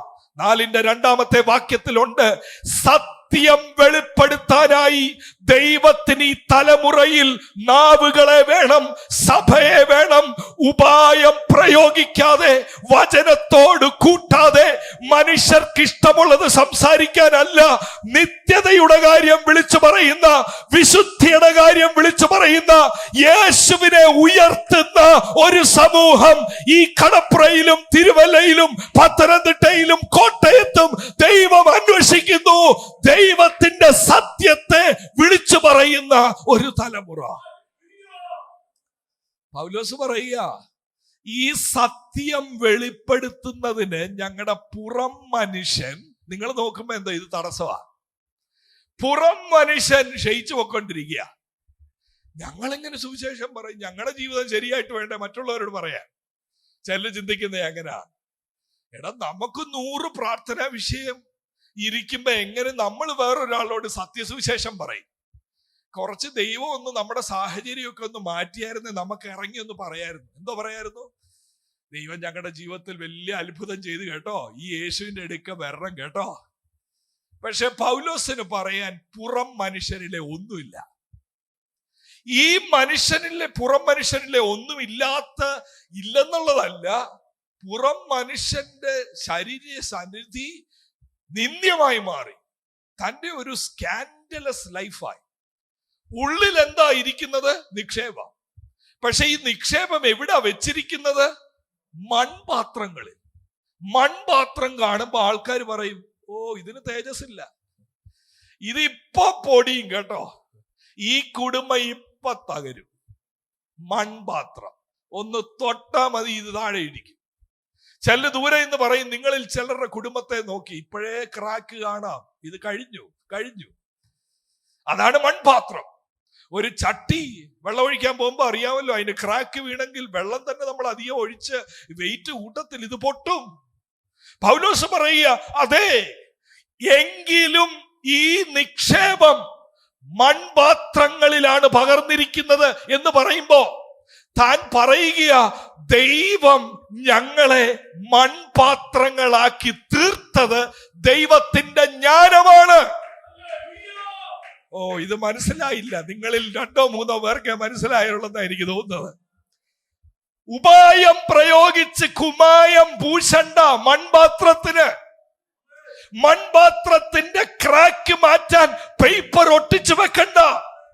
മൺപാത്രത്തിന്റെ ക്ഷീണം മാറ്റാൻ വേണ്ടി ചട്ടി മാറ്റി വെക്കണ്ട. എല്ലാവരും കാണട്ടെ മൺപാത്രത്തിന്റെ ക്രാക്ക്. മൺപാത്രം കണ്ടോണ്ടല്ല ആളുകൾ വരേണ്ടത്. ഈ മൺപാത്രത്തിന്റെ അകത്ത് ഒരു അഭിഷേകമുണ്ട്, ഇതിന്റെ അകത്ത് ഒരു നിക്ഷേപമുണ്ട്. യേശുവിന്റെ തേജസ്സാണ് താങ്കളിലൂടെ വെളിപ്പെടേണ്ടത്. ഇതിനു വേണ്ടി ദൈവം കുറച്ചു പേരെ ഈ തലമുറയിൽ തെരഞ്ഞെടുത്തിരിക്കുകയാണ്. നിങ്ങൾ ചിന്തിക്കുമ്പോ പ്രാർത്ഥനയ്ക്ക് മറുപടി കിട്ടുന്നില്ലല്ലോ, നിങ്ങൾ ചിന്തിക്കുമ്പോ പുറം മനുഷ്യൻ ക്ഷയിക്കുന്നല്ലോ. അതെ, ദൈവത്തിന് താങ്കളെ ആവശ്യമാ. നിന്റെ സൗന്ദര്യമോ നിന്റെ സമർത്ഥിയോ കാണാനല്ല, നിന്നിലുള്ള യേശുവിന്റെ തേജസ് മറ്റുള്ളവരിലേക്ക് എത്തിക്കാൻ നീ ഉടയപ്പെടാൻ തയ്യാറാകണം. ഉടയപ്പെടാൻ തയ്യാറായാലേ ദൈവത്തിന്റെ തേജസ് വേറൊരാളിലേക്ക് എത്തുകയുള്ളൂ. ഇത്രയും പൗലോസിനെ പ്രഷറിലാക്കുന്ന സമയത്ത് പൗലോസ് യേശു കർത്താവിനെ കുറിച്ച് 3 വെളിപ്പാടുകളാണ് 4, 5, 6 വാക്യത്തിൽ പറയുന്നത്. താൻ പറയുകയാണ്, ഞാൻ അധൈര്യപ്പെടുന്നില്ല. ശരിയാ, എന്റെ പുറമേ ഉള്ള മനുഷ്യനെല്ലാം ക്ഷയിച്ചു പോകുന്നുണ്ട്, ഞാൻ ബലഹീനനാ, സമ്മതിച്ചു.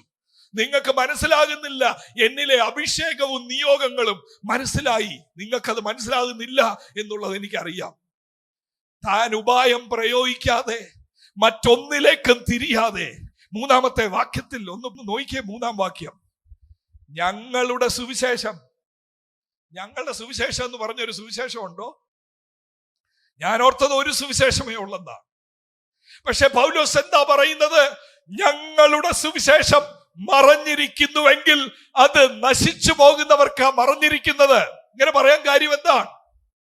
ഈ കൊരിന്തിൽ മറ്റൊരു സുവിശേഷം ഇറങ്ങി കച്ചവട ചരക്കായി. 2 കൊരിന്ത്യർ 11:4 വാക്യത്തിൽ മറ്റൊരു സുവിശേഷം, മറ്റൊരേശു, മറ്റൊരാത്മാവ് അവര് പൊറുക്കാൻ തുടങ്ങി. പൗലോസ് പറയുന്ന ഞങ്ങളുടെ സുവിശേഷം എന്താ? ആ ഞങ്ങളുടെ സുവിശേഷം സത്യസുവിശേഷമാണ്. 2-ാം വാക്യത്തിൽ കണ്ട സത്യമാണ് ഞങ്ങൾ വെളിപ്പെടുത്തുന്നത്. ആ സുവിശേഷം ഏത് സുവിശേഷം? ഉപായം ചേരാത്ത സുവിശേഷം. ഏത് സുവിശേഷം? ലജ്ജാകരമായ രഹസ്യങ്ങളെ ത്യജിച്ചുകൊണ്ടുള്ള നിർമ്മല സുവിശേഷം. ഏത് സുവിശേഷം? വചനത്തോട് കൂട്ടിച്ചേർക്കാത്ത പാപിയും ദൈവവുമായിട്ടുള്ള ബന്ധത്തെ നിരപ്പിക്കലിനെ, വീണ്ടെടുപ്പിനെ കുറിച്ച് പറയുന്ന സത്യസുവിശേഷം. കേൾക്കണമേ, ഈ സത്യസുവിശേഷം മറഞ്ഞിരിക്കുന്നുവെങ്കിൽ ഇന്നത്തെ ആളുകൾ നമ്മളിൽ ധൈര്യം ചോർന്നു പോയാൽ നമ്മൾ എന്തോ ചിന്തിക്കുമെന്ന് അറിയാമോ? ഞാനും നിങ്ങൾ ഒരുപോലെ നമ്മൾ ചിന്തിക്കും നമ്മുടെ പ്രശ്നമാണെന്ന്. നമ്മുടെ പുറമേയുള്ള മനുഷ്യനിൽ പ്രശ്നങ്ങൾ കൂടുമ്പോൾ നമ്മൾ തന്നെ എന്തോ ചിന്തിക്കും അറിയാതെ, എന്നാൽ എനിക്കെന്തെങ്കിലും പ്രശ്നം കാണും, അല്ലെങ്കിൽ എൻ്റെ കുടുംബത്തിൽ അടിക്കടി ഇങ്ങനെ ഉണ്ടാകത്തില്ല, എൻ്റെ ശരീരത്തിൽ ഇങ്ങനെയുള്ള കാര്യങ്ങൾ വെളിപ്പെട്ടെങ്കിൽ maybe there is something in me, God is against me, ദൈവം എനിക്ക് പ്രതികൂലമാ എന്ന് നമ്മൾ ചിലപ്പോൾ ചിന്തിക്കും. പക്ഷെ പൗലോസിന്റെ ആ ധൈര്യം നിങ്ങൾ കണ്ടോ? ദൈവത്തിലുള്ള ധൈര്യം. താൻ പറയുക, എന്റെ പുറമെയുള്ള മനുഷ്യൻ അഴിഞ്ഞു പോകുന്നുണ്ട്, ശരിയാ, പക്ഷെ ഞങ്ങൾ പറയുന്ന ഈ സത്യസുവിശേഷം നിങ്ങളിൽ ചിലർക്ക് മറഞ്ഞിരിക്കുകയാണെങ്കിൽ ഇത് ഞങ്ങളുടെ പ്രശ്നമല്ല. ഈ ലോകത്തിന്റെ പ്രഭു നിന്റെ മനസ്സിനെ കുരുടാക്കിയത് കൊണ്ടാ നിനക്ക് ഈ ശോഭ മനസ്സിലാകാത്തത്. കേൾക്കണമേ, നിന്റെ വിശുദ്ധി മനസ്സിലാകാത്തവന് വേണ്ടി മാറ്റിവെക്കേണ്ട കാര്യമില്ല. വീടിനകത്ത് തനിയെ ഇരുന്ന് പ്രാർത്ഥിക്കുമ്പോ വീടിനകത്തുള്ള തന്നെ ചിലര് പറയും, നീ ഇത്രയും പ്രാർത്ഥിച്ചിട്ട് എന്തോ കിട്ടി, ഇത്രയും ഉപവസിച്ചിട്ട് എന്തോ കിട്ടി? ആ സമയത്ത് തിരിച്ചു പ്രതികരിക്കേണ്ടത് എന്നാ ഞാൻ ഉപവസിക്കുന്നില്ല എന്നുള്ളതല്ല. അവിടെ മനസ്സിലാകാത്ത ഒരു വ്യക്തി വീട്ടിലുണ്ടെങ്കിലും ഉപവാസത്തെയും പ്രാർത്ഥനയെയും വചനത്തെയും ബഹുമാനിക്കാത്ത ഒരാള് നിങ്ങളുടെ വീട്ടിലുണ്ടെങ്കിലും ആ മറഞ്ഞിരിക്കുന്നവന് വേണ്ടി നിന്റെ ആത്മീയത മാറ്റേണ്ട കാര്യമില്ല. മറഞ്ഞിരിക്കുന്നവന്റെ കണ്ണിനെ തുറപ്പിക്കുന്ന ദൈവശക്തി നിന്റെ പ്രാർത്ഥനാ മുറിയിൽ ദൈവം അയക്കും. എപ്പോഴാ തോറ്റുപോകുന്നതെന്ന് അറിയാമോ? പാമടക്കി, ബൈബിള് മടക്കി, എന്നാ ഇനി ഇത് വേണ്ട എന്ന് ചിന്തിക്കുന്ന നിമിഷം ശത്രുവായവൻ ജയമെടുത്തു. എന്നാൽ തകരുന്ന സമയത്തും ഇനിയും ഞാൻ പ്രാർത്ഥിക്കും, ഇനിയും ഞാൻ യോഗത്തിന് പോകും, ആരും എന്റെ കൂടില്ലെങ്കിലും ബസ്സിന് കയറി വരേണ്ട വന്നാലും ഐ വിൽ സ്റ്റിൽ ഗോ എന്ന് പറയുന്നവനെ ഒതുക്കുവാൻ കഴിയുകയില്ല. അവനിലുള്ള ശോഭ, മറഞ്ഞിരിക്കുന്നവന്റെ കണ്ണുകളെ തുറപ്പിക്കുന്ന ശോഭ നിന്നിലൂടെ ദൈവം അയക്കും. അത് വിശ്വസിക്കുന്നവരുണ്ടോ ഇന്ന് പകൽ? നിങ്ങളിൽ ചിലരിൽ ദൈവം പകർന്നിരിക്കുന്ന അഭിഷേകത്തിന്റെ ശോഭയെ ഈ ലോകത്തിന് മനസ്സിലാക്കാൻ സാധിക്കുന്നില്ല എങ്കിലും വേഗത്തിൽ ഒരു ടേൺ അറൗണ്ട് നീ കാണും. നിന്നിലുള്ള ശോഭയെ ദൈവം പുറത്തു കൊണ്ടുവരുന്ന കാലം ദൈവം ആസന്നമായി മുമ്പിൽ വരുത്തും. Don't give up. വിട്ടുകൊടുക്കരുത്. Still pray, still preach, still believe. വിശ്വസിക്കുക, പ്രാർത്ഥിക്കുക, പ്രസംഗിക്കുക. കല്ലിനോടാണോ ഞാൻ പ്രസംഗിക്കുന്നതെന്ന് തോന്നിയാലും വേണ്ട, ദൈവം ഈ കല്ലുകളെ ഒരു ഹാമർ പോലെ ഇടിച്ച് അതിനകത്തൊരു രൂപാന്തരം ദൈവം വരുത്തും. പാകൾ മടക്കുന്ന സമയത്ത് ദൈവമേ, ജീവനുള്ള ഒരു ദൈവം ഇല്ലയോ എന്നറിയാതെ ചിന്തിച്ചു പോകുന്ന സമയത്ത് പിന്നെയും ആ പായയുടെ അടുക്ക വന്നിരിക്കണം എന്തെന്ന് ചോദിച്ചാൽ, ഇത് ജീവനുള്ള ദൈവമാണെങ്കിൽ ഒരു സമയത്തേക്ക് മറഞ്ഞിരിക്കുന്നത് പോലെ തോന്നിയാലും ദൈവം കണ്ണുകളെ തുറപ്പിച്ച് ഈ ശോഭയെ കാണിക്കുന്ന ദൈവമാണ്. പൗലോസിന്റെ ആ ദൈവത്തിലുള്ള ധൈര്യം 4:1 പറയുക, ഞങ്ങൾ അധൈര്യപ്പെടുന്നില്ല. 4:2 പറയുക, ലജ്ജാകരമായ രഹസ്യങ്ങളെ ഞങ്ങൾ ത്യജിച്ച് ഉപായം പ്രയോഗിക്കാതെ വചനത്തോട് കൂട്ടിച്ചേർക്കാതെ ഞങ്ങൾ സത്യം വെളിപ്പെടുത്തുന്നു. ഏത് സത്യം? സത്യസുവിശേഷം. അത് മറഞ്ഞിരിക്കുന്നെങ്കിൽ ഞങ്ങളുടെ പ്രശ്നമല്ല, അത് നിന്നിലെ അന്ധകാരത്തിന്റെ പ്രശ്നമാണ്. അയ്യോ, ഇത് പറയാൻ ദൈവത്തിന്റെ നിയോഗം നമുക്ക് ആവശ്യമല്ലേ? ബലഹീനൻ എങ്ങനെ ബലവാനെ നോക്കി പറയും ഇതെന്റെ പ്രശ്നമല്ല? ബലവാനെ, നിന്നിലെ ആത്മീയ അന്ധതയുടെ പ്രശ്നമാണെന്ന് വിരൽ ചൂണ്ടണമെങ്കിൽ അസാധാരണമായ ഒരു അഭിഷേകം തന്നിൽ ഉണ്ടായിരുന്നു. നിങ്ങളിൽ അസാധാരണ അഭിഷേകം വിളിച്ചു പറയുമ്പോ പുറമേയുള്ള മനുഷ്യന്റെ ശോഭയെക്കാട്ടിൽ വിരൽ ചൂണ്ടി ദൈവത്തിന്റെ പ്രവചന ശബ്ദമായി ഈ തലമുറയിൽ നിൽപ്പാൻ ഒരു പ്രത്യേക സവിശേഷമായ വിശേഷമായ അഭിഷേകം ദൈവം അധരങ്ങളിൽ തരും. ചിലപ്പോ വിളിച്ചു പറഞ്ഞു കഴിഞ്ഞിട്ട് നിങ്ങൾ തന്നെ ചിന്തിക്കുകയോ, ഞാനാണോ ഇത് പറഞ്ഞത്? ഇതെന്തിനായി പറഞ്ഞത്? എനിക്ക് എന്തുകൊണ്ട് യോഗ്യത ഇത് പറയാൻ? ബലവാനെയും ജ്ഞാനിയെയും വിരൽ ചൂണ്ടി നിനക്കിത് മറഞ്ഞിരിക്കുന്നു എന്ന് പറയാൻ ഞാൻ ആരാടാ? ഞാനെല്ലാം ഇല്ലാതായി പൊക്കൊണ്ടിരിക്കുകയല്ലേ? ശരിയാ, ഇത് നമ്മുടെ ശക്തിയല്ല. ഈ നിക്ഷേപം മൺപാത്രങ്ങളിലാണ് പകർന്നിരിക്കുന്നത്. നമ്മളിലേക്ക് നോക്കിയാൽ നമുക്ക് പറയാൻ ഒക്കത്തില്ല. നമ്മളിലേക്ക് നോക്കിയാൽ പ്രാർത്ഥിപ്പാൻ കഴിയുകയില്ല. ഉയരത്തിലേക്ക് നോക്കിയാൽ ഉയരത്തിലെ അഭിഷേകത്താൽ ദൂതുകൾ വിളിച്ചു പറയും. ഉയരത്തിലേക്ക് നോക്കിയാൽ ദൈവസന്നിധിയിൽ പ്രാർത്ഥനയോടെ ഇരിക്കാൻ സഹായിക്കും. ഇത് നമ്മുടെ ബലമല്ല, നമ്മളിൽ വ്യാപരിക്കുന്ന ദൈവകൃപയുടെ ദൈവശക്തിയുടെ ആഴമാണ്.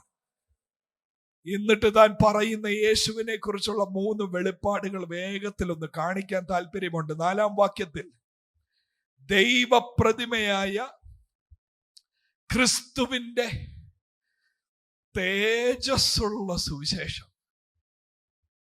മറ്റൊരു സുവിശേഷം കൊരിന്തിൽ ഇറങ്ങി. അത് ഏത് സുവിശേഷമാ? അപ്പം ഇതിന്റെ നേരെ ഓപ്പോസിറ്റ്. പൗലോസ് പറയുന്ന സുവിശേഷം ആരുടെ സുവിശേഷമാ? മനുഷ്യന്റെ ഭൗമിക വർത്തമാനമല്ല. മറ്റൊരു സുവിശേഷം എന്ന് പറഞ്ഞാൽ എന്താ? അത് മനുഷ്യ കേന്ദ്രീകൃതമാണ്. മനുഷ്യന്റെ ഫെൽറ്റ് നീഡ്സ് ആണ് വിളിച്ചു പറയുന്നത്. രോഗമുണ്ടോ, ക്ഷീണമുണ്ടോ, ഭാരമുണ്ടോ, നിരാശയുണ്ടോ, കണ്ണുനീരുണ്ടോ, എല്ലാം മനുഷ്യ കേന്ദ്രീകൃതമാണ്, ഭൗമികവുമാണത്. പാസ്പോർട്ടിന്റെ നമ്പർ നമ്മുടെയൊക്കെ അടുത്തുണ്ട്.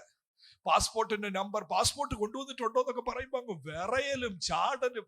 ഇത് കാണുമ്പോ തന്നെ നമുക്കറിയത്തില്ല ഇത് എന്തുവാടാ, ഇത് അരോചകമല്ലേ ഇത്?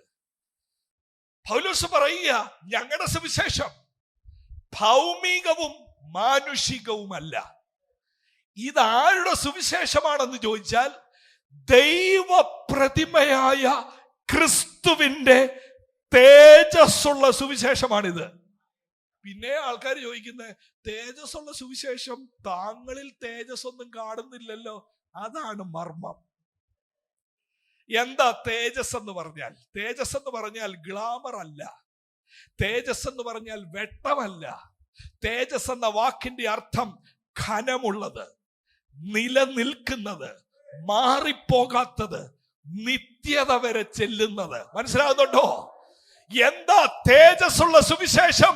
ഇത് ഘനമുള്ളതാണ്, വെയിറ്റ് ഉള്ളതാണ്, ഇത് മാറിപ്പോകാത്തതാണ്, ഇത് നിലനിൽക്കുന്നതാണ്, ഇത് നിത്യത വരെ ചെല്ലുന്നതാണ്.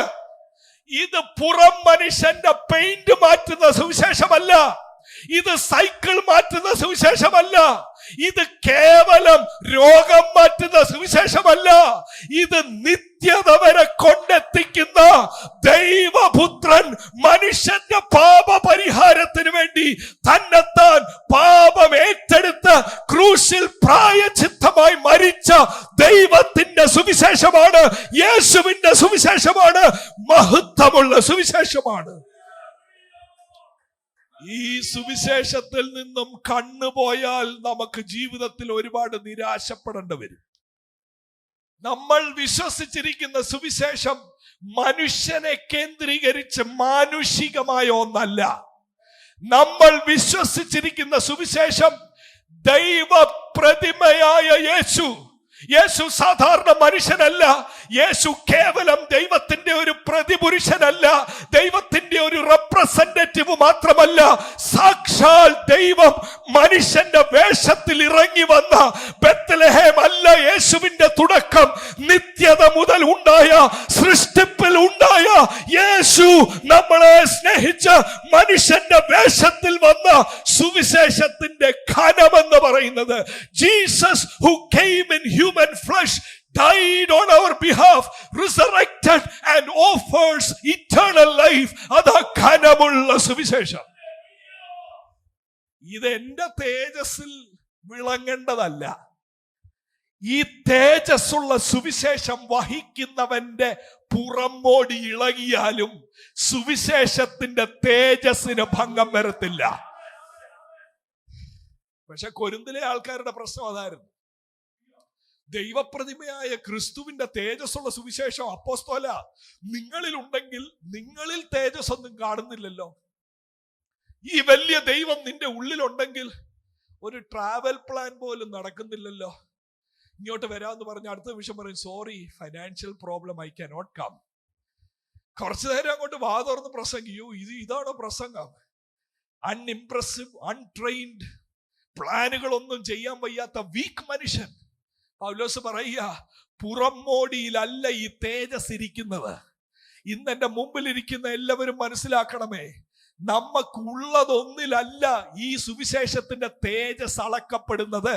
നമ്മൾ താമസിക്കുന്ന വീട്ടിലോ, നമ്മൾ ഓടിക്കുന്ന വണ്ടിയിലോ, നമ്മുടെ കുഞ്ഞുങ്ങളുടെ വിദ്യാഭ്യാസത്തിലോ ഒന്നുമല്ല സുവിശേഷത്തിന്റെ തേജസിന്റെ ശോഭ അളക്കുന്നത്. ഇതെന്റെ ഉള്ളിൽ ദൈവം നിക്ഷേപിച്ചിരിക്കുന്ന ഒരു പ്രത്യാശയാണ്. സത്യ സുവിശേഷത്തിലൂടെ നമുക്ക് ലഭിച്ചത് സ്വർഗത്തിൽ സംഗ്രഹിച്ചിരിക്കുന്ന പ്രത്യാശ എന്ന കൊലോസ്യ ലേഖനം 1:3 മുതൽ പറയുന്നത്. എന്നിട്ട് 5-ാം വാക്യത്തിൽ പൗലോസ് പറയുക, ഞങ്ങളുടെ ഉള്ളിൽ ആരാ ഇരിക്കുന്നതെന്നറിയോ? ദൈവപ്രതിമയായ ക്രിസ്തുവിന്റെ തേജസ്സുള്ള സുവിശേഷം. എന്നിട്ട് 5-ാം വാക്യത്തിൽ പറയുക, ഞങ്ങളെ തന്നെ അല്ല.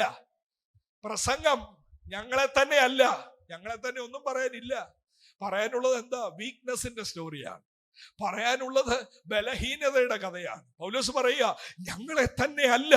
പിന്നെ എന്താ പറയുന്നത്? പ്രസംഗം യേശുവിനെ കുറിച്ചുള്ള വെളിപ്പാട് എന്താ? ക്രിസ്തുവേശുവിനെ കർത്താവെന്നും ഞങ്ങളെയോ യേശു നിമിത്തം നിങ്ങളുടെ ദാസന്മാരെന്നും അത്രേ ഞങ്ങൾ പ്രസംഗിക്കുന്നത്. എന്തൊരു കാഴ്ചപ്പാടാണത്! എല്ലാരും പറയുക, ഒന്നും കാണുന്നില്ലല്ലോ, തേജസ് ഒന്നും കാണുന്നില്ലല്ലോ. പൗലോസ് പറയുക, ഞങ്ങളെ ആരായിട്ടാ ഞങ്ങൾ കാണുന്നത്? നിങ്ങളുടെ അടിമയായിട്ട്. അടിമയ്ക്ക് വല്ലതും ചോയ്സ് ഉണ്ടോ?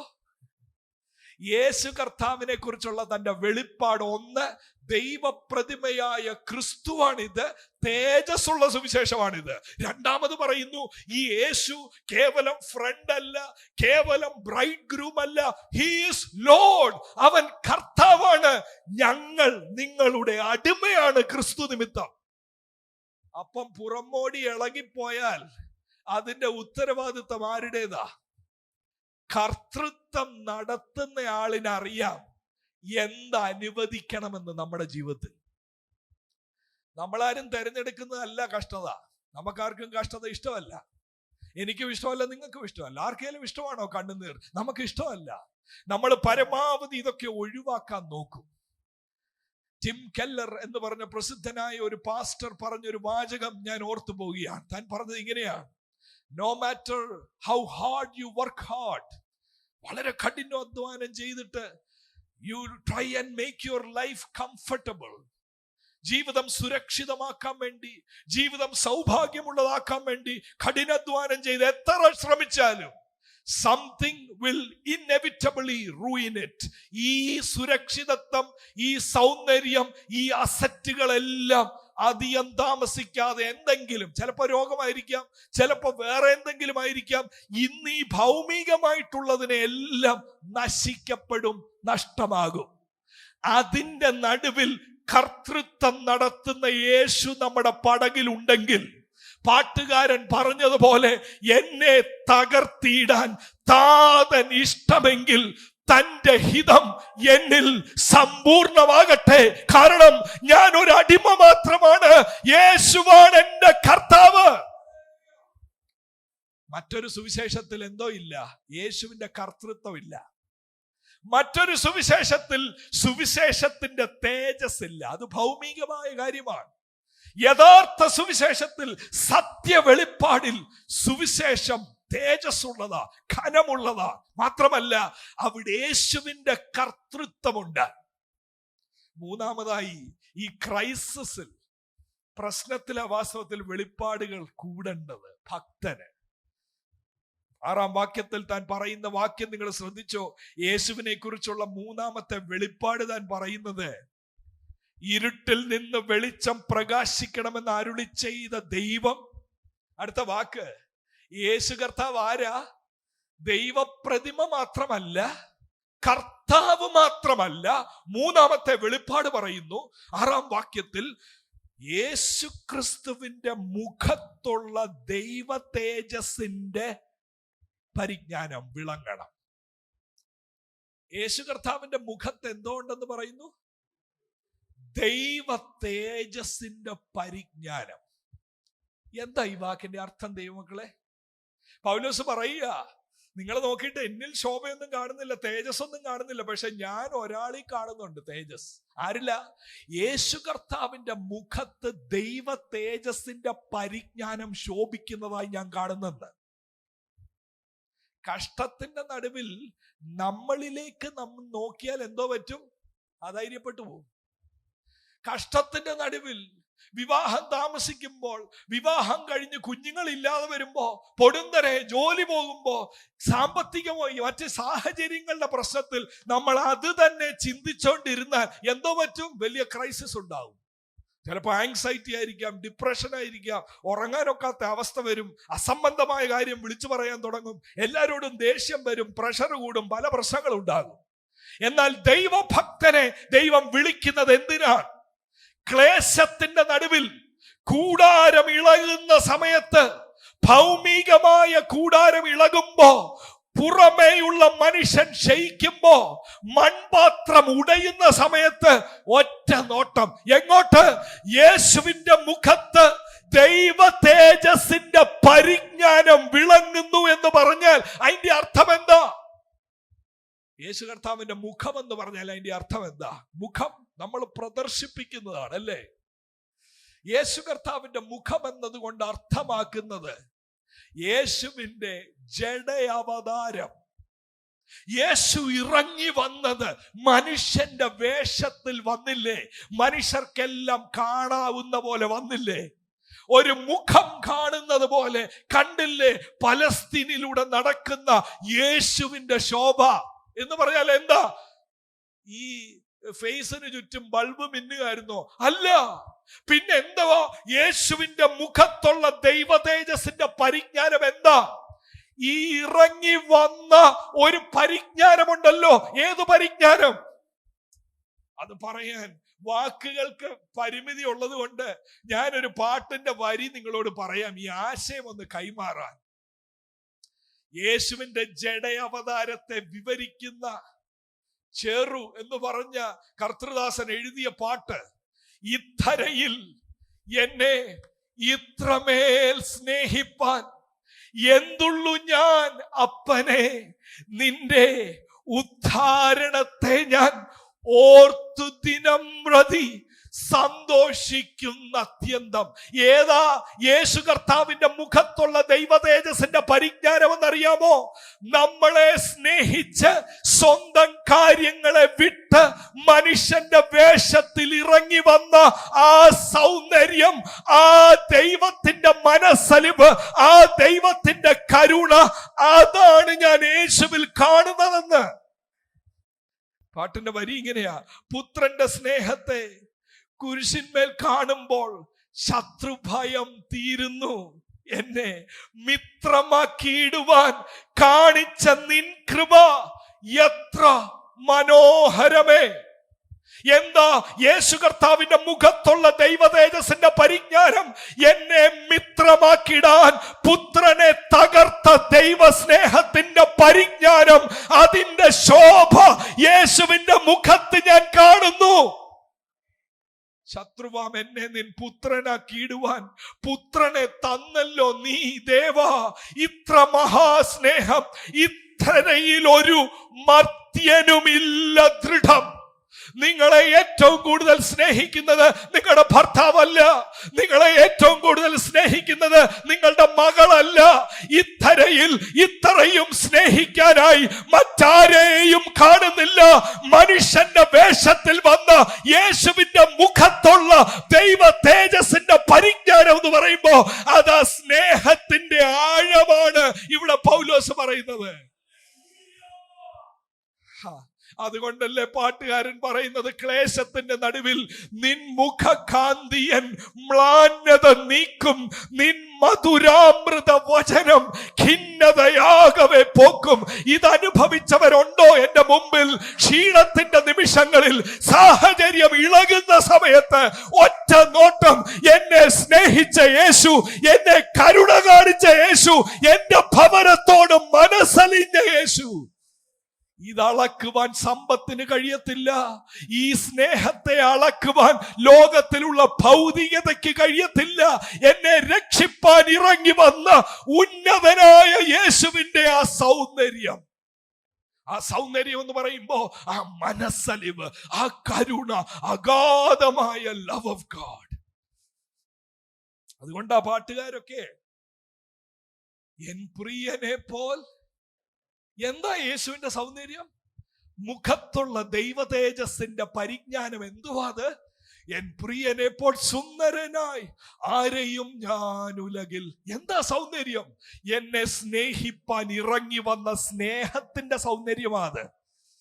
അതുകൊണ്ടല്ലേ നിൻ വിശുദ്ധി ഞാൻ ദർശിച്ചപ്പോൾ, നിൻ സ്നേഹത്തെ ഞാൻ ആരാഞ്ഞപ്പോൾ സർവവും എൻ മുമ്പിൽ നിഴലായി മാറുന്നു. ഞാൻ അഭിമുഖീകരിക്കുന്ന ക്ലേശവും ഈ മൺപോലെയുള്ള പാത്രവും പൊട്ടുന്നതുമെല്ലാം മുട്ടിന്മേൽ ഇരുന്ന് നിൻ വിശുദ്ധി ഞാൻ ദർശിക്കുമ്പോൾ, നിൻ സ്നേഹത്തെ ഞാൻ ആരായുമ്പോൾ സർവവും എൻ മുമ്പിൽ നിഴലായി മാറുന്നു എന്ന് ഭക്തൻ വിളിച്ചു പറയുന്നു. അതുകൊണ്ടല്ലേ അനേകര് പാടിയത്, ആയിരങ്ങളിൽ സുന്ദരൻ വന്നിതൻ ആരിലും ഉന്നതൻ ക്രിസ്തുവ. എന്ത് ചെയ്തത് കൊണ്ടാ? മൺപാത്രത്തെ ശക്തിപ്പെടുത്തിയത് കൊണ്ടല്ല, ഉള്ളിൽ സ്നേഹം പകർന്ന്. ആയിരങ്ങളിൽ സുന്ദരൻ വന്നിതൻ ആരിലും ഉന്നതൻ ക്രിസ്തുവെന്ന് പറയാൻ കാര്യം രോഗസൗഖ്യം തന്നത് കൊണ്ടല്ല, പാപക്ഷമ തന്ന് നിത്യജീവൻ തന്ന് നിത്യതയ്ക്ക് ഓഹരിക്കാരനാക്കിയത് കൊണ്ട്. അവനൊപ്പം പറവാൻ ഒരാളുമില്ല, അവനെ പോൽ ആരാധ്യൻ ആരുമില്ല. ഇതാണ് ക്ലേശത്തിന്റെ നിമിഷങ്ങളിൽ ഓർക്കേണ്ടത്. ക്ലേശത്തിന്റെ നിമിഷങ്ങളിൽ യേശുവിനെ കുറിച്ചുള്ള വെളിപ്പാട് വർദ്ധിക്കണം. ഒന്നാമത് കാരണം, ഇത് മനുഷ്യനല്ല, ഇത് ദൈവപ്രതിമയായ യേശുവാണ് എന്റെ ഉള്ളിൽ വന്നിരിക്കുന്നത്. ഇത് കേവല മനുഷ്യനല്ല, ഇത് കർത്താവായ ക്രിസ്തുവാണ്. ഇവന്റെ മുഖത്ത് ഞാൻ കാണുന്നത് ദൈവ തേജസ്സിന്റെ പരിജ്ഞാനത്തിന്റെ ശോഭയാ. യേശുവിന്റെ മുഖത്ത് ഞാൻ കാണുന്നത്. അടുത്ത വാക്യമാ നമ്മുടെ കുറിവാക്യം. എങ്കിലും എന്തുവാ എങ്കിലും? ഈ ദൈവപ്രതിമയായ യേശുവാണ് എൻ്റെ ഉള്ളിൽ, ഈ കർത്താവാണ് എൻ്റെ ഉള്ളിൽ, ഈ സൗന്ദര്യമുള്ള ക്രിസ്തുവിന്റെ മുഖത്തിന്റെ കാന്തയാണ് എൻ്റെ ഉള്ളിൽ, അതിന്റെ ഭംഗിയാ. എങ്കിലും ഈ വലിയ കാര്യങ്ങളൊക്കെ 4, 5, 6 വാക്യത്തിൽ പറയുക. എങ്കിലും ഈ അത്യന്ത ശക്തി ഞങ്ങളുടെ സ്വന്തമെന്നല്ല, ദൈവത്തിന്റെ ദാനമത്രേ എന്ന് വരേണ്ടതിന് ഈ നിക്ഷേപം, ഏത് നിക്ഷേപം? യേശുവെന്ന നിക്ഷേപം, സുവിശേഷം എന്ന നിക്ഷേപം. ആ പശ്ചാത്തലത്തിൽ ഒന്നുകൂടെ ഉണ്ട്, ശുശ്രൂഷ എന്ന നിക്ഷേപം. യേശുവെന്ന നിക്ഷേപം, സുവിശേഷം എന്ന നിക്ഷേപം, ശുശ്രൂഷ, പുതിയ നിയമ ശുശ്രൂഷ എന്ന നിക്ഷേപം. ഈ നിക്ഷേപം ദൈവം പകർന്നിരിക്കുന്നത് സ്വർണപാത്രങ്ങളിലല്ല, മൺപാത്രങ്ങളിലാണ്.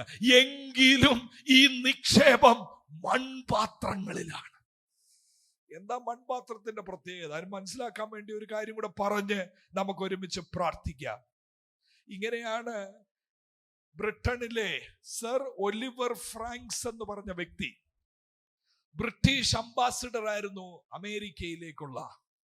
അപ്പം ഓരോ കാര്യവും, ഇത് സെക്കൻഡ് വേൾഡ് വാർ, 2ാം മഹായുദ്ധം, ലോകമഹായുദ്ധം കഴിഞ്ഞിട്ടുള്ള കോൾഡ് വാറിന്റെ സമയമാണ്.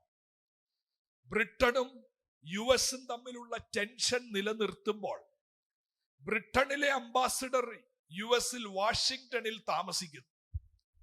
ഓരോ കാര്യവും കമ്മ്യൂണിക്കേറ്റ് ചെയ്യണം. അതാത് സമയങ്ങളിൽ താൻ മനസ്സിലാക്കുന്ന US ഡെവലപ്മെന്റ്സ് ബ്രിട്ടനിലോട്ട് കൈമാറേണ്ട ഉത്തരവാദിത്വമാണ് അംബാസിഡറിനുള്ളത്. താൻ സാധാരണ ആശയവിനിമയം നടത്തുന്നത് ടെലിഫോണിലാണ്. നേരെ വിളിച്ചു പറയും ബ്രിട്ടനിൽ, yes, these developments are happening, we have to take precautions ഒക്കെ പറയും. ചില സന്ദർഭങ്ങളിൽ ഡിപ്ലോമാറ്റിക് ബാഗ് ഉപയോഗിക്കുന്ന, ചില സെൻസിറ്റീവ് കാര്യം ഫോണിലൂടെ പറയാൻ ഒക്കത്തില്ല എന്ന് സർ ഒലിവർ ഫ്രാങ്ക്സിന് മനസ്സിലാകുമ്പോൾ ഫോണിൽ കൂടെ ആരെങ്കിലും ചോർത്തിയാൽ എങ്ങനെയാ? ഡിപ്ലോമാറ്റിക് ബാഗിലൂടെ കൈമാറും. എന്നാൽ ചരിത്രം പറയുന്നത് ഈ മനുഷ്യൻ ഏറ്റവും സെൻസിറ്റീവായ ഇൻഫർമേഷൻസ് പാസ് ചെയ്ത് എങ്ങനെയാണെന്നറിയാം? ഫോണിലല്ല, ഡിപ്ലോമാറ്റിക് ബാഗിലും അല്ല, ഒരു സാധാരണ എൻവലപ്പ് എടുക്കും. മോസ്റ്റ് സെൻസിറ്റീവ് ഇൻഫർമേഷൻ സാധാരണ എൻവലപ്പിൽ എടുത്ത് അയച്ച് നേരെ വാഷിംഗ്ടണിൽ നിന്ന് ബ്രിട്ടനിലോട്ട് വിടും. കാരണം എന്താണെന്നറിയാം? ഡിപ്ലോമാറ്റിക് ബാഗിലൂടെ എന്തെങ്കിലും പോയാൽ എല്ലാവർക്കും അറിയാം സംതിങ് ഈസ് ദേർ. ഫോൺ ചോർത്താനും സാധ്യതയുണ്ട്. ആരെങ്കിലും ശ്രദ്ധിക്കുമോ? ഈ സർ ഒലിവർ ഫ്രാങ്ക്സിന്റെ സാധാരണ എൻവലപ്പ് ആരും ശ്രദ്ധിക്കത്തില്ല. തനിക്കറിയാം ഏറ്റവും ക്രൂഷ്യൽ ഇൻഫർമേഷൻ ഒരു രീതിയിലും ലീക്കാകാൻ പാടില്ല. ഞാൻ ബ്രിട്ടൻ അംബാസിഡർ ആണ്, സെൻസിറ്റീവ് ഇൻഫർമേഷൻ സാധാരണ എൻവലപ്പിൽ സാധാരണ എഴുത്തുപോലെ അയക്കും. എന്തുകൊണ്ടാ ദൈവം മൺപാത്രങ്ങളിൽ നിക്ഷേപം പകരുന്നത്? എന്തെന്നറിയാമോ? നമ്മളെ ആരും ശ്രദ്ധിക്കരുത്. The day people are looking at you and amazed, wow, big house, big car, grand. തേജസ് എവിടെ പോകുന്നുണ്ട്? ഒരു രീതി പോലും നമ്മൾ ആകർഷിക്കരുത് നമ്മുടെ ഉള്ളിലെ തേജസ്സിന്റെ മഹത്വം. ഇത് ദൈവം പ്ലാൻ ചെയ്യുകയാണെന്ന്. ദൈവത്തിന് നമ്മളിൽ ചിലരെ വേണം നമ്മുടെ ഉള്ളിൽ നിക്ഷേപം പകർന്നിട്ട് ഇതൊരു എൻവലപ്പ് ഇട്ട് വിടുക. ആരും നോക്കുമ്പോ ആരും കാണുന്നില്ല. ഇത് സാധാരണ ലെറ്റർ ആണല്ലോ, പക്ഷെ ഇതിനകത്ത് അഗ്നി ഇരിപ്പുണ്ട്. ഇതിനകത്തൊരു തലമുറയ്ക്ക് വേണ്ടിയ പ്രവചന ദൂത് ദൈവം കൈമാറാൻ ആഗ്രഹിക്കുന്നു. New life assembly of God സഭയെ കുറിച്ച് ഞാൻ ചിന്തിക്കുമ്പോൾ ഈ അനാലജിയാ എന്റെ മനസ്സിൽ വന്നത്. ഇത് ഈ തലമുറയ്ക്ക് ദൈവം കൈമാറാൻ ഒരു എൻവലപ്പിലിട്ട ചർച്ചാണ്. മാനുഷികമായിട്ട് ഈ ഗ്രാമത്തിലല്ല ആളുകൾ വരേണ്ടത്. മാനുഷികമായിട്ട് വല്ല പട്ടണത്തിലോ ആൾക്കാർ പറയത്തില്ലേ, അയ്യോ ചർച്ച വളരണമെങ്കിൽ പട്ടണത്തിലോട്ട് മാറണം, അവിടെ MC റോഡിന്റെ സൈഡിൽ ഒരു 50 സെന്റ് ഭൂമി വെച്ച് നമുക്കൊരു വലിയ ബിൽഡിംഗ് പണിയുമ്പോൾ അതൊക്കെ കണ്ട ആൾക്കാർ വരാൻ. ഇവിടെ കാണാൻ ആകർഷകമായി ഒന്നുമില്ലല്ലോ. ഇവിടത്തെ വഴി തന്നെ ഒന്ന് നോക്കിയേ. അവിടെ നിന്ന് ഇങ്ങോട്ട് കയറണമെങ്കിൽ എതിരെ ഒരു വണ്ടി വന്നു കഴിഞ്ഞാൽ വലിയ പ്രശ്നമാണ്. 2 സൈഡിലോട്ടും കാട് കയറി നിൽക്കുന്നു. ഇവിടെ ആകർഷകമായി ഒന്നുമില്ല കാണാൻ. പക്ഷേ ഞാൻ വിശ്വസിക്കുന്നത് ആ സർ ഒലിവർ ചെയ്തതുപോലെ പോലെ ദൈവം അന്ന് പൗലോസിൽ ചെയ്തതുപോലെ ഈ തലമുറയിൽ ദൈവത്തിന് കമ്മ്യൂണിക്കേറ്റ് ചെയ്യാനുള്ള ചില ടോപ്പ് സീക്രട്ടുകൾ എൻവലപ്പിലാക്കി നമ്മളെ ശ്രദ്ധിക്കേണ്ട, ഈ ബിൽഡിംഗ് ശ്രദ്ധിക്കേണ്ട, ഈ വഴി ശ്രദ്ധിക്കേണ്ട, എന്നാൽ ഇതിനകത്തുള്ള വചനം ശ്രദ്ധിക്കപ്പെടേണ്ടതാണ്. എന്നാൽ ഇന്ന് പലരും ശ്രദ്ധിക്കപ്പെടാൻ സ്റ്റേജ് മിനുക്കിക്കൊണ്ടിരിക്കുകയാണ്. അങ്ങനല്ല ദൈവത്തിന്റെ ശോഭ കാണേണ്ടത്. നമ്മുടെ സ്റ്റേജിലോ നമ്മുടെ ഉപകരണങ്ങളിലോ നമ്മുടെ മറ്റൊരു സജ്ജീകരണങ്ങളിലോ അല്ല ശ്രദ്ധ വേണ്ടിയത്.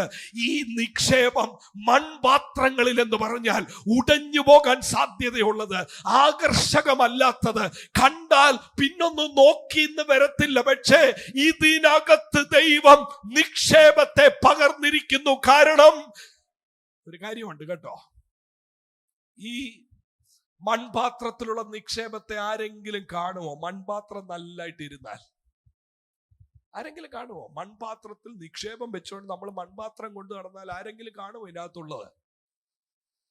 മൺപാത്രത്തിന് ക്രാക്ക് വീഴുന്തോറും എന്തോ കാണും? ഉള്ളിലെ ട്രഷർ വെളിയിലോട്ട് കാണും. പൗലോസിന്റെ ജീവിതം ക്രാക്ക് വീണോണ്ടിരിക്കുന്ന സമയത്ത് വിശ്വാസികൾക്ക് എന്തോ തോന്നി, പോയി, something is wrong, everything is gone. പക്ഷെ താൻ എന്തോ പറയുന്നത്, no, the more cracks the more rays. ഇതിന്റെ ഇടയ്ക്കൂടെ ഒരു ശോഭ വരുന്നുണ്ട്.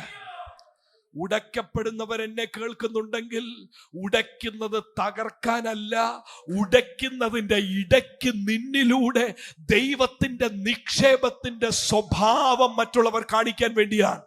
രോഗശയ്യയുടെ അനുഭവം വരുമ്പോൾ ഓർക്കണം, രോഗസൗഖ്യം മക്കളുടെ ദാനമാണ്. എന്നാൽ ചില സന്ദർഭങ്ങളിൽ രോഗശയ്യയിലൂടെ കടന്നു പോകുമ്പോ പുറമേ ഉള്ള മനുഷ്യൻ ക്ഷയിച്ച് ഈ ക്രാക്ക് വീഴുന്നു, ഇത് തീർന്നുപോയി എന്ന് തോന്നുമ്പോ ആ ബെഡിനരികിൽ വരുന്നവർക്ക് ഉള്ളിലുള്ള പ്രത്യാശയെ കാണാൻ, ആ ഹോസ്പിറ്റലിൽ വലിയൊരു റിവൈവൽ ഉണ്ടാകാൻ, തൊട്ടപ്പുറത്ത് കിടക്കുന്ന രോഗികൾ തിരിഞ്ഞു നിന്ന്, എടാ ഇവൻ എന്താ ഈ സ്തോത്രം പറയുന്നത്?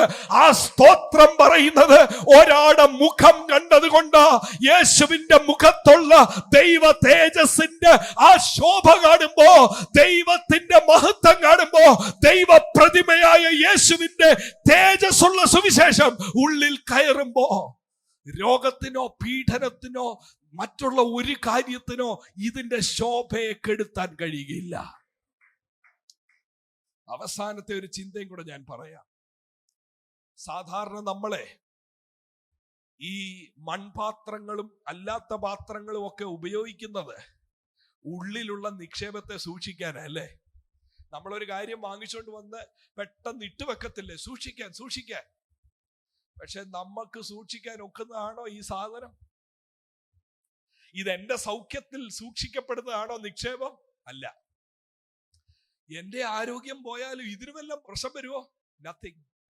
മൺപാത്രങ്ങളല്ല നിക്ഷേപത്തെ സൂക്ഷിക്കുന്നത്, നേരെ തിരിച്ചാ. ഈ നിക്ഷേപമാണ് മൺപാത്രത്തിന് എത്രയും ആയുസുണ്ടോ അത്രയും നിശ്ചയിക്കുന്നതും മുമ്പോട്ട് സസ്റ്റെയിൻ ചെയ്യുന്നതും ഈ നിക്ഷേപമാണ്. നേരെ തിരിച്ചാണ്. മൺപാത്രത്തെ പ്രൊട്ടക്റ്റ് ചെയ്യത്തില്ലായിരിക്കാം, പക്ഷെ മൺപാത്രത്തെ സസ്റ്റെയിൻ ചെയ്യും ഈ നിക്ഷേപം. അത് അനുഭവിച്ചിട്ടുള്ളവരുണ്ടോ? ഞാനത് അനുഭവിക്കുന്നു. ഓരോ ദിവസവും ഞാൻ അനുഭവിക്കുന്നു. എന്റെ ബലഹീനത, എന്റെ എത്രമാത്രം പരിമിതി ഉണ്ടെന്ന് എനിക്കറിയാം. പക്ഷേ എന്റെ ഉള്ളിലൊരു നിക്ഷേപം യേശു പകർന്നിരിക്കുന്നത് കൊണ്ട് ഈ നിക്ഷേപത്തെ സൂക്ഷിക്കാൻ ബലഹീനനായി എനിക്ക് കഴിയത്തില്ല. ഈ നിക്ഷേപം എന്നെ സൂക്ഷിക്കുന്നു. ഇതെന്തൊരു വലിയ ഭാഗ്യമാ! ഇത് മനുഷ്യന്റെ വേറൊരു കരത്തിലല്ല നമ്മൾ ഇരിക്കുന്നത്. നമ്മുടെ ഉള്ളിൽ നിക്ഷേപം ഇരിപ്പുണ്ടെങ്കിൽ ഈ നിക്ഷേപത്തിന്റെ ഒരു ജീവൻ ഈ മൺപാത്രത്തിലേക്ക് വരും. എത്ര നാളാണോ ദൈവം ഈ ലോകത്തിൽ ആക്കി വെച്ചിരിക്കുന്നത് അത്രയും നാളും ജീവിക്കാൻ, ആയുസ്സിനെ പൂർത്തീകരിപ്പാൻ ദൈവം അത്ഭുത രോഗസൗഖ്യം തരും. അത്ഭുത രോഗസൗഖ്യത്തിൽ ഞാൻ വിശ്വസിക്കുന്നു. രോഗസൗഖ്യത്തിന്റെ കാലം കഴിഞ്ഞിട്ടില്ല. എന്ന് വരെയാണോ ദൈവം ഈ ലോകത്തിൽ നമ്മളെ ആക്കി വെച്ചിരിക്കുന്നത് പറഞ്ഞിരിക്കുന്നത്, അന്ന് വരെ ജീവിപ്പാൻ ആവശ്യമായ ദൈവത്തിന്റെ കൃപയെ ഈ നിക്ഷേപം നമ്മൾക്ക് പകർന്നു തന്നുകൊണ്ടിരിക്കും. തകർന്നു പോകുന്ന നിമിഷങ്ങളിൽ ആ പാട്ടിന്റെ വരി കേട്ടോ, ആ പാട്ട് നമുക്ക് അവസാനമായിട്ടൊന്ന് പാടണം. പാരിൽ പാർക്കും അൽപായുസിൽ ഇനി ഭാരങ്ങൾ നമുക്കിനി വേണ്ട. അതിനകത്തെ ഒരു വരി ഇങ്ങനെയാ പറയുന്നത്. ഈ കർത്തൃദാസന്റെ മകൻ എന്റെ സ്നേഹിതനാണ്. ഞാൻ ആ സ്നേഹിതൻ ജെറിനെ കഴിഞ്ഞ ദിവസം വിളിച്ചു ചോദിച്ചു, പപ്പായോട് ചോദിക്കണം എപ്പോഴാ ഈ പാട്ട് എഴുതിയത്, ഇതിന്റെ സന്ദർഭം എന്തുവാണ്. ജെറിൻ കുറച്ച് മണിക്കൂർ കഴിഞ്ഞപ്പോ പറഞ്ഞു, പാസ്റ്റർ പപ്പായോട് ചോദിച്ചു. പപ്പ പറഞ്ഞു, ഒരു ദിവസം കർത്താവിന്റെ വരവിനെ കുറിച്ച് വൈകിട്ട് പോയി പ്രസംഗിച്ച ഒരു കൺവെൻഷന്. നമ്മുടെ പ്രത്യാശ ഈ ലോകത്തിൽ ഒന്നുമല്ല, യേശു കർത്താവ് വരാൻ പോകുന്നു. ഈ പ്രത്യാശയെ കുറിച്ച് പ്രസംഗിച്ചിട്ട് ക്ഷീണിതനായി താൻ തിരിച്ചു വന്നപ്പോ ആ പ്രസംഗത്തിന്റെ സംക്ഷിപ്തമായ ആശയങ്ങളാണ് വരികളിലൂടെ വരുന്നത്. എന്തുവാ വരികളിൽ വരുന്നത്? രോഗദുഃഖങ്ങൾ ഏറുമ്പോൾ, മനപീഡകൾ ഏറുമ്പോൾ, ക്രൂശിൽ പങ്കപ്പാടേറ്റതാം യേശു മാത്രം എന്നെ അഭയം. അങ്ങനെയുള്ള സമയങ്ങൾ വരും. രോഗങ്ങൾ കൂടുമ്പോ, ദുഃഖങ്ങൾ കൂടുമ്പോൾ, ഭാരങ്ങൾ കൂടുമ്പോ, ക്രൂശിതനായ യേശു മാത്രം എന്നെ അഭയം. എന്നിട്ട് എന്തോ ചെയ്യും? കേൾക്കണം വാക്ക്. മാറിൽ ചേർത്ത് അടച്ചിടും, ചേറിൽ നിന്ന് ഉയർത്തിടും, കാതിൽ സ്വാന്തനം ഓതിടും. ആ വാക്കെന്നെ ഒത്തിരി സ്പർശിച്ചു. ഏത് വാക്കാന്നറിയാമോ? ഈ ഉടഞ്ഞു പോകുന്ന മൺപാത്രത്തിന് നിക്ഷേപം തരുന്നൊരു കാര്യമുണ്ട്. ഏതാണെന്നറിയാമോ? തകർന്നിരിക്കുന്ന നിമിഷത്തിൽ ഒറ്റ വാക്ക്, കാതിൽ സാന്ത്വനം ഓതിടും. എന്നെ കഴിഞ്ഞ ദിവസങ്ങൾ ഒരുപാട് നിരാശയാക്കിയ ഒരു കാര്യമാണ് പ്രിയ സോമൻ ചാന്റെ വേർപാട്. എല്ലാ ദിവസവും ഇവിടെ വന്നിരിക്കുന്നു. എത്ര വർഷം കൊണ്ട് ഞാൻ ഈ ദേശത്തിൽ വരുന്ന ആദ്യ ദിവസം കൊണ്ട് സോമൻ ചാൻ ഒരു മകനെ പോലെ എന്നെ സ്നേഹിക്കുകയും ശുശ്രൂഷയിലെല്ലാം പ്രോത്സാഹിപ്പിക്കുകയും അങ്ങനെ ചെയ്ത സോമൻ ചാൻ പെട്ടെന്നൊരു നിമിഷം ഞാൻ കാണുന്നു സോമൻ ചാൻ ഇല്ല. എനിക്ക് വരാൻ കഴിയുന്നില്ല. പക്ഷെ ഉള്ളിൽ എനിക്ക് ഭയങ്കര ഭാരമാണ്. ചർച്ചിനോടുള്ള ബന്ധത്തിൽ ഒരു പക്ഷെങ്കിൽ ഏറ്റവും അധ്വാനിച്ച വ്യക്തികളിൽ ഒരാളാണ് സോമൻ ചാൻ. ആ സമയത്ത് നമ്മുടെ പ്രത്യാശ എന്താണ്? ആരും മരിക്കത്തില്ല എന്നുള്ളതല്ല, രോഗം പിടിക്കത്തില്ല എന്നുള്ളതല്ല. ഓരോരുത്തരായി ഈ ലോകത്തിൽ നിന്ന് മാറ്റപ്പെടേണ്ടതാണ്. കൂടാരമായ ഭൗമഭവനം ഒഴിഞ്ഞു പോകും. എന്നാൽ ഈ നിക്ഷേപം നമ്മളോട് ഓരോ സന്ദർഭത്തിലും സ്വാതന്ത്ര്യം പറഞ്ഞുകൊണ്ടിരിക്കും. ഭാരപ്പെടണ്ട, ഞാൻ നിന്റെ കൂടെ ഉണ്ട്. ഭ്രമിച്ചു നോക്കണ്ട, ഞാൻ നിന്റെ ദൈവമാകുന്നു. ഭ്രമിച്ചു നോക്കത്തക്ക സാഹചര്യവും ഇളകിപ്പോകത്തക്ക ജീവിത സാഹചര്യം ഉള്ളവരെ കേൾക്കണമേ.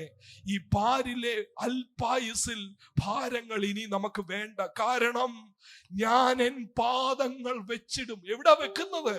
നമ്മുടെ വീട്ടിലൊന്നും അല്ല കേട്ടോ. നീങ്ങിപ്പോകാത്ത പാറമേൽ, യേശുവെന്ന പാറമേൽ.